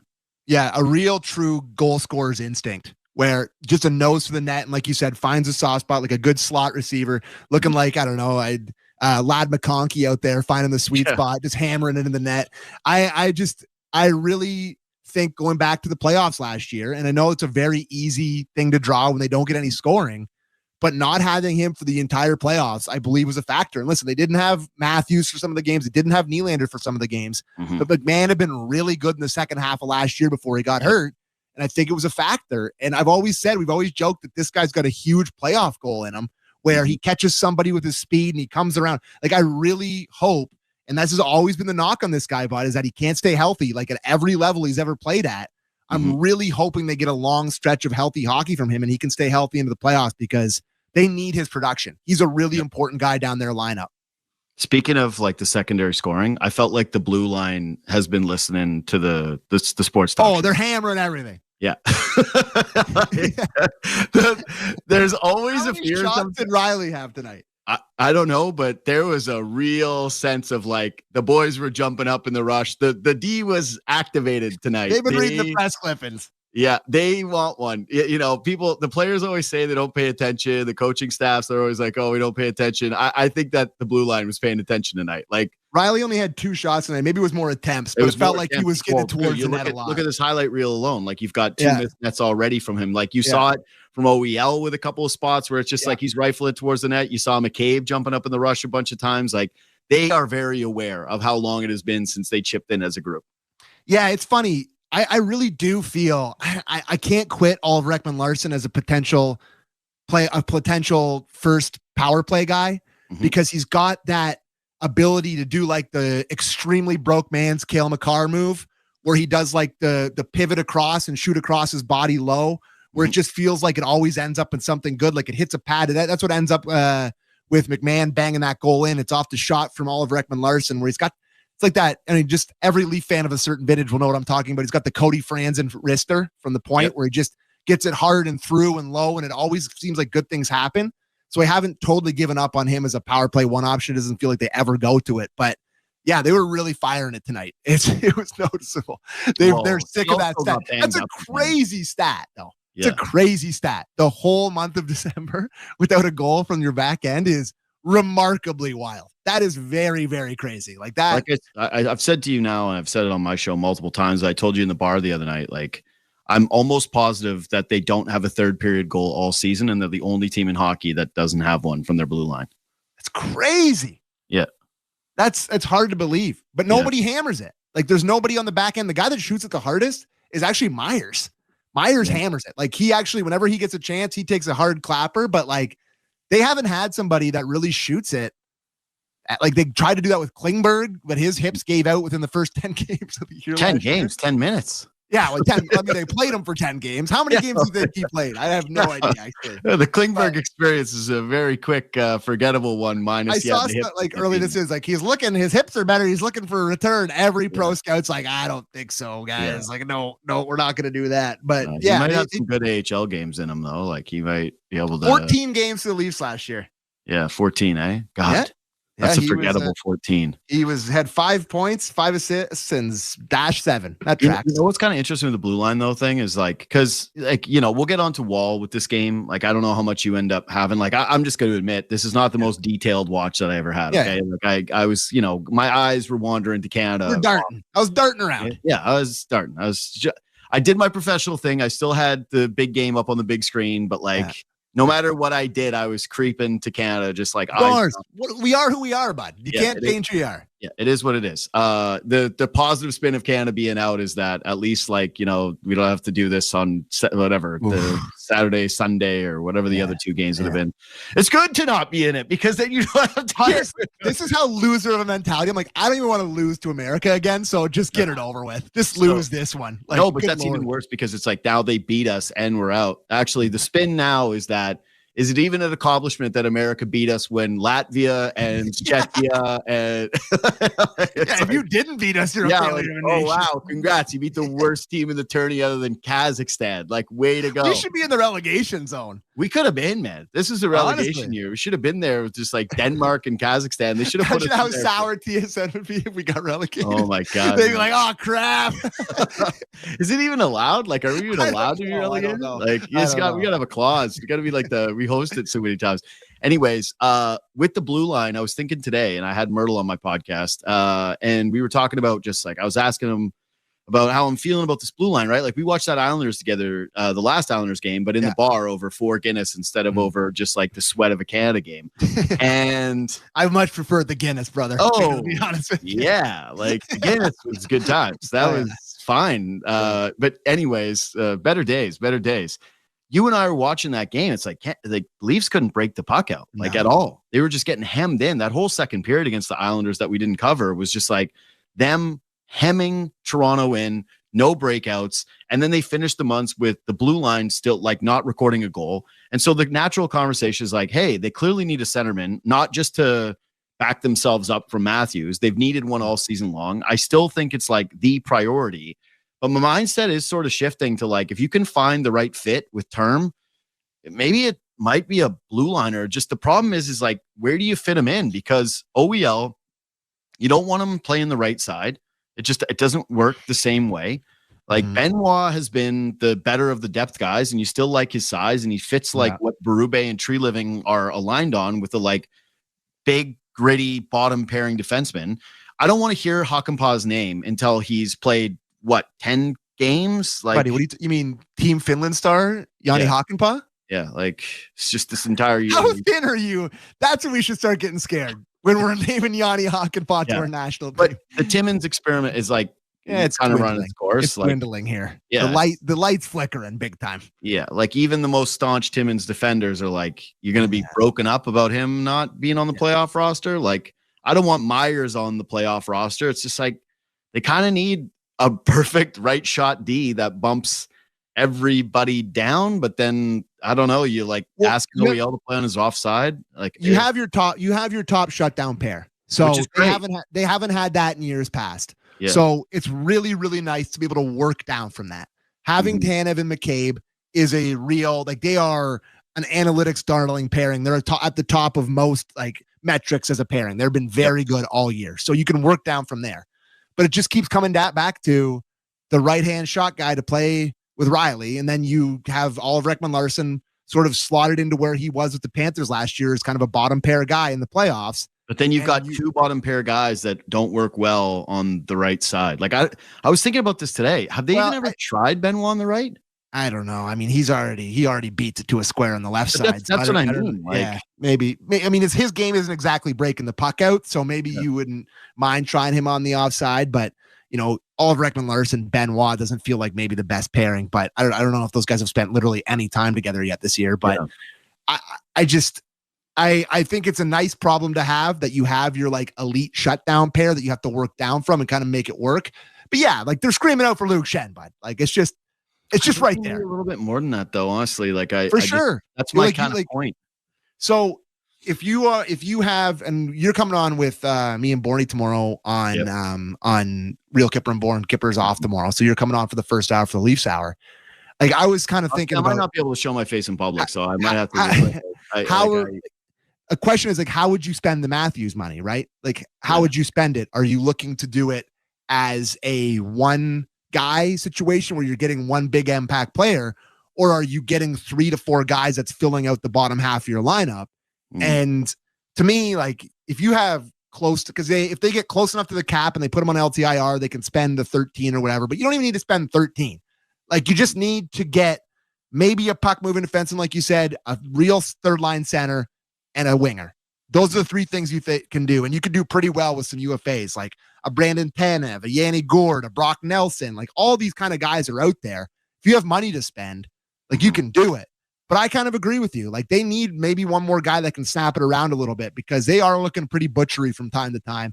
And I wasn't saying that at the start of the year. So we'll see. We'll see how it develops. But here's the good thing. They just keep winning. So And a lot of it has to do with Joseph Wall, who was brilliant again. Let's get to him tonight. Let's just run this pack and talk about him. Yeah. I think, everyone always lives in fear of this guy getting hurt. And you and I, are at the bar. We're watching him kind of wince after he makes a play. And we're like, oh my God, no. He's going to play against the Boston Bruins on Saturday night, and a team that he has, historically performed very well against. And that'll be the classic, you're playing a starter's workload now. And this is what I was talking to you about. You kind of got to stress test him. And so far he's passing with flying colors. He was a stud tonight. He bailed them out so hard through those first two periods. The first, they just were, look at these giveaways. They were just like, we go get a shot on Wool. Some of these are just god awful breakdowns and giveaways. And he just made save after save. There's still one from this game that I'm not sure he made when it was still, I think, 1-0. Cross crease one? Was that post or stick? I don't know. Yeah, that's what I still want to know. I texted into the chat to see if it was a save, but I don't know if we ever ended up getting a good replay on it. But if that's a save, if that's actually on him, that's one of his best of the entire year. He was brilliant tonight, and he's handling the workload just fine. I could not be more impressed with Joe Wall. Yeah, I think it says a lot that, listen, they, in the organization, I think it was after they signed him or whatever, Treliving said it, I forget where he said it, but he had a press conference and he said, we got to work with this guy in terms of being hurt or injured, right? Mm-hmm. The old part of my take thing is he hurt or injured, but where he feels something and it's they've worked with him in terms of his mental sort of his thoughts on, hey man, I got to leave this game. Hey, I'm hurt. And they've worked with him on this. And the game on New Year's Eve was one of the more encouraging things that's happened for me, because you see him kind of something grab at him, something not feel perfect. And we're both sitting there crying in our Guinness being like, Jesus, this is it's Hildeby Murray here. He's coming out of this game. He's not coming in for the third period. They showed a shot of Hildeby on the bench. I was like, no. He's just got his little young face. I don't want to come in this game. But I gotta say that about him. He doesn't have a big game face. Doesn't have the best face I've ever seen. Look at a little Dave Cameron over there. Not the best face I've ever seen. Oh, Dave Cameron. Anyways, I just that was a big test for me. And the fact that he's at practice the next day, he goes in, gets the next start, gets the win, looks great. This is a huge confidence building step for me. I know that's crazy to say that it's just 2 games, but after the way he kind of winced in the last game and he bounced back, went to practice, played in this game, I'm really, really encouraged by that. And he has the back-to-back this weekend. Obviously, he plays Saturday night against the Bruins, and then it's the Flyers on Sunday. Murray night. Or Hildeby. I think you go to Hildeby, give him one more shot. I don't think Murray lit himself, whatever. And then it's Tuesday, Thursday, Saturday next week, 3 games in a row. I think you go to Wall all 3 and you just stress test him and see if he can handle the starter's role, right? Do you go to they play Carolina next Thursday. I said on the show today that maybe they go to Hildeby in Carolina, but they're one of the most shooting it's I've kind of changed my mind. I think after watching tonight, you just roll with him every start that's on a back-to-back. I think you're listening to Wool and the goalie coach, man. If these guys tell you that they're feeling when you said the hurt or injured, I think part of Wool has to be and this is part of the maturity of a starter like him, is he can't feel like he's letting the team down. If he's honest with them, being I'm burnt. I'm burning out. I'm feeling fatigued. They're going to skip his practice. This guy's not going to be touching any practices for the next little while. They're going to be taking it easy on him. Yeah. He's going to be sitting there in the recovery room, having himself a good old time, just relaxing. They'll find other ways to take some stresses off of him. He'll be like a Team Canada player. He'll never practice. This is a good thing. So I think that you're right. With that schedule, I'm just playing him. I'm just playing him. And that's a great point you make, that he dealt with something. He was a little hurt, and then he just gets back out on the ice and he has one of his better performances of the year. He's had a lot of good games, but I thought he was spectacular tonight. Awesome. This is one of his better ones where it was just he felt unbeatable. Look how they got their 1 goal. It was, by the way, I got a gripe about this goal. It drives me crazy when a guy like Mitch Marner hands his stick to a guy that is already hurt and playing with the wrong stick. Stupid. I just don't think this helps you. I'd rather Mitch Marner, one of the best defensive forwards in the NHL, just have his stick and be able to make a play than Oliver Ekman-Larsson try to chop it around, which is part of the reason that it doesn't go out, is that he can't get a handle on it and chop it out. And it ends up in the back of the net. Nylander, by the way, too, there is just like, what do you? This is one of the stupidest things that hockey guys do. Yeah, I know. It's like, just my take on this. You know my take on this. It's like, no, just skate to the bench. Skate to the bench. Well, that too. Like, yeah, it's like if you have no stick, like I mean, it's the exact same result if you just skate to the bench. Like it's like he had no impact on the play. He gave up his stick. Earlier in the year, they did it where I forget who it was, but they broke their stick and they immediately skated to the bench, went and got a new one. I know it's a long change, or you just skate and let another guy come on. Like it just, you have no, this is a philosophical thing. You have zero impact on the game without a stick. Any NHL guy that's stick handling around you can make a play. Like it's not like, it's a miracle if like they make a Dumbo mistake and like bash it off your shin pad or whatever. They're better than that. It's a philosophical, just get off the ice. You don't have a stick. You are of no use. I just, like, I think that's sometimes a little tough for me because like you can still get in a shooting lane. Like you can still make a hit. You can still kick a puck out. Like it's still possible. I just don't understand the mindset behind the team's best defensive forward handing his stick to a guy and saying, "Hey, here's a useless twig for you." Like here's basically just something you can get a penalty with. You ever play hockey at recess at school? Yeah, you gotta have. It was like that one kid had the wrong-handed stick. He just like chopping it to a square. Yeah, he couldn't make a play. It's like I don't know what I'm doing. Well, I can relate to this to a certain degree because like I'm a righty, but when I first started playing net, I had to learn how to shoot lefty because I liked having. Yeah, like I liked having my glove hand be my left. Felt natural to me because like I grew up like throwing a baseball around. So I was like, this is the way that it has to be done. And God, the first like 2-3 years, not three, maybe the first 2 years of me playing hockey, like I was doing the like off the skate shovel thing. It's like just stop the puck and pop it and just pray that it would go somewhere not a nightmare. And it just, it was not good. So yeah, that's him. That's Oliver Ekman-Larsson with his stick trying to just pop it out and pray on that play. It ends up in the back of the net. Awful one.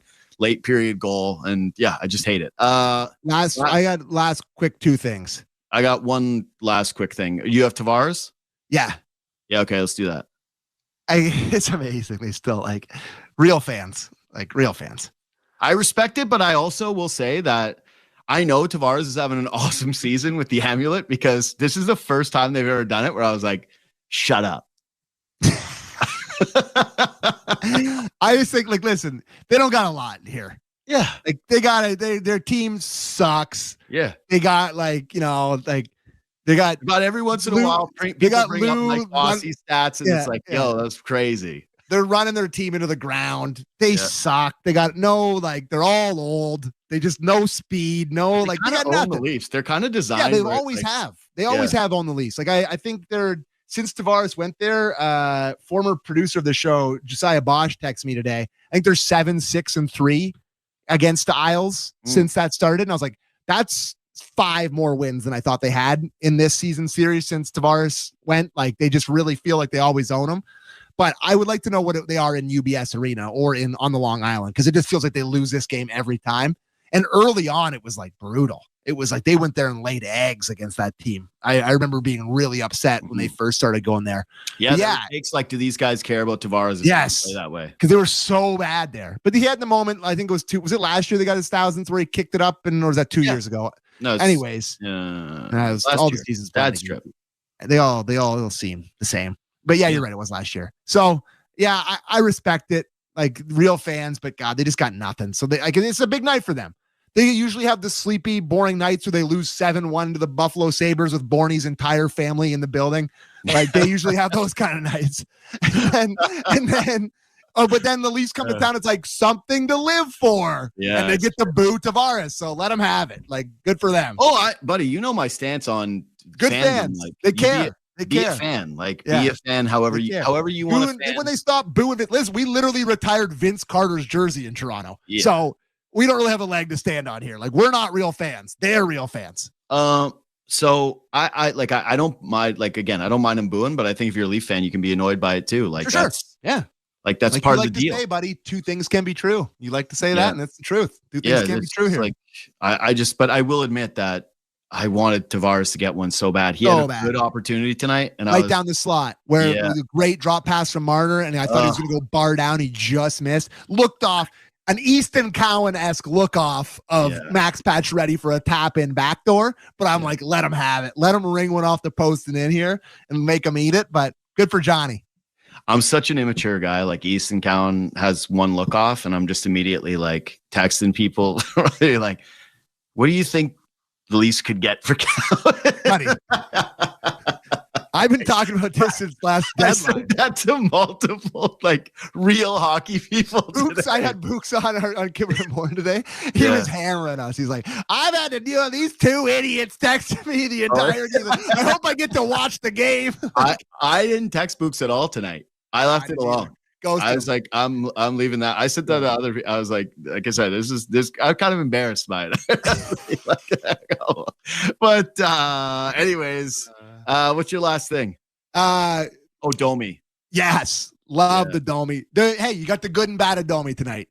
Awesome reverse check where that George kid that had his great moment in Toronto where he scores his first career goal in his hometown gets absolutely belted by Domi, and it ends up going back to the net. Good pass by Robertson to find McMahon. Yeah. But I didn't think this, like, at first I texted you that it was a greasy elbow, but on further review, I thought the same thing. The first angle of it looks like vicious, and it's like the kid gets hurt. So you assume I think it's more on where the contact is and that there's arm extension, but I don't think like I think he caught him. Well, let's see here.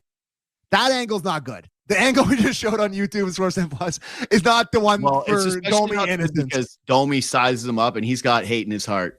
Oh, he's looking to hurt. He's looking to hurt. That's looking to hurt. That's looking to hurt. Yeah. So I thought it was a good play by Domi. I like when he's engaged like this. He hits him, and then later he does a Dumbo. This one is the one where that one's all right. That's a good angle. Just hits him in the chest first. Like this is like that looks like head. Yeah. Listen. It's not the best play I've ever seen. If someone else did it to Lisa, I'd probably be crying that it was an elbow to the mouth. But it got me thinking about the OEL one where he got he got the punishment for it.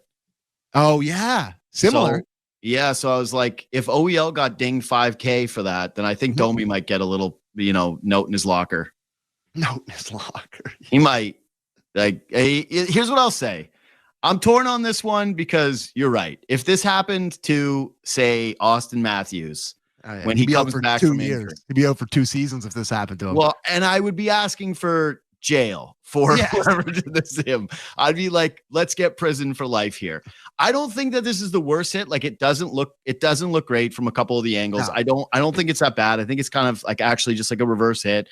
It's a little bit like gets him a bit high, maybe the elbow extends a little bit, maybe. I just have a tough time complaining too much about when the Leafs do like gritty things like this that they've been missing for so many years. And like the game is losing this element more and more and more.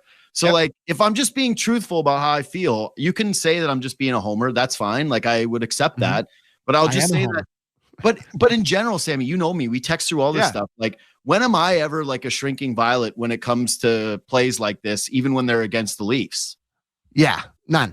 You don't do that. Like, I just think like hockey's a physical game. It's meant to be a mean game, and sometimes mean things happen to professional athletes making millions of dollars. So yeah, Ashley Fernandez, good nailed it. 30, it's a little clean. Yeah, that's all. Perfect take, Ashley. End of Leafs talk. It's a little dirty. It's a little clean. Perfect. Yeah, Ashley Fernandez, great texter on the show. Great person in the chat. All right, let's wrap this up. This has been long. Yeah, and I want to go be mad. Yeah, I'm gonna go pet my dog. So I'm gonna go write up my show for tomorrow and I showed you my notes app. You're gonna be cooking tomorrow. I showed you my notes JD app. Bunkus is off the top tomorrow because he opened up his phone and it was his notes app and there was a lot of big words, a lot of that was before the USA game. Yeah. Okay. So think about what I've added in the 2 games since. Yeah. Yeah. I'm just reading a Dave Cameron quote here. Do you want me to read it to you? Honestly, I don't know if I have the heart. Like he's gonna be like, we win this 9 times out of 10 quote again? I think this tournament was exactly what I knew it was going to be coming in. Cool. It was going to be 3 to 4 teams that could win it. There was going to be no easy game, it was not going to be easy to win games. You've got to win those sudden death games. It just verified that's exactly what it is. What a hockey mind. Wow. Just you got when you get an opportunity to have a big brain genius like that, like has anyone gotten away with people thinking he's smart from having glasses more than Dave Cameron? Like even when even us, dude, he has no charisma whatsoever. When he called the refs over the bench, like when he was just like, come over here, want to talk to them? I was like, I've never seen any officials like look off a coach more being like, yeah, like what do you want? There's got to be some young coach of one of the best junior teams in Canada that can do listen. I'm old hockey guy all the time for an NHL team, but there's got to be somebody connect to these kids better than Davey Cameron. Like, anyways, we're doing too much. Like, we're just too mad. We're going in mad circles here. I should have wrote the Dave Cameron quote, but God. Anyways, that's Leafs talk. I never feared Dave Cameron when he was with the Sens. Like, I always wondered about how he ended up playing. What? The onside attack, he coached the St. Michael's Majors, or I guess they were the Mississauga Majors at the time, previous St. Mike Majors. And onside attacks OHL championship. They were heavily favored going into it, and we beat them in 7 games, and he was crying the entire time. I just, we beat him in the game 7 overtime, and he was just so sour. This is one of those sports things that I will never forgive. Like, I will just never forgive this. I will take this to my deathbed. Like, that's what Dave Cameron will be to me. I don't care what he's accomplished in his life. I don't care what he's done in his career. This is just all I will ever know him as, is the most biggest loser coach in Team Canada history. And like, I'll hate his guts till the day I die. Okay. I will carry this till the day I die. And on that note, Leafs talk. Hey, Saturday night when two locked in boys with the Bruins game on Saturday night. So get ready. We'll actually watch that game. I definitely won't be watching football at all. I'll be totally watching. There's football on Saturday. Crap. No, it's not. It's not football yet. It's like this wild card weekend Saturday is going to be the one where it's like that's the real. The football on this Saturday is like 20-point phase. I won't watch a lick of that. There's only one football game, and of course it is across from the Leafs, and it's the Vikings and the Lions. Anyway, all right, let's get out of here. Thanks for watching. Follow us on Twitter and Instagram at JD Bunkers, at Sammy McKee. Reach out anytime. Subscribe to the podcast. Leave a comment. Leave a thumbs up. We'll see you on Saturday. For the coziest holes in the wall. From house parties to porch hangs to pride celebrations. From your favorite fuzz shop to your local Indian spot. From noodle bars to sports bars to salsa bars. There's a Molson with your name on it. Canadian Ultra XL. Molson. Everyone in. Must be legal drinking age. The 2025 Honda Civic Hybrid is here, and it may sound too good to be true. With a 2-liter 4-cylinder backed by 2 electric motors, giving a combined 200 horsepower, it's our most powerful and fuel-efficient Civic ever. Plus, with an estimated range of over 800 kilometers and available features like a Bose premium sound system, your crew will love it too. Huh, maybe it should be called the Civic 2.0. Redefine your drive with the 2025 Civic Hybrid. Visit your Ontario Honda dealer and test drive yours today. Heard of Uline? You know, the have-it-all in-stock, ready-to-deliver shipping and industrial supply specialists? The company that does things for you that are unheard of, like keeping 41,000 items in stock in our own warehouses, with customer service reps on the line to get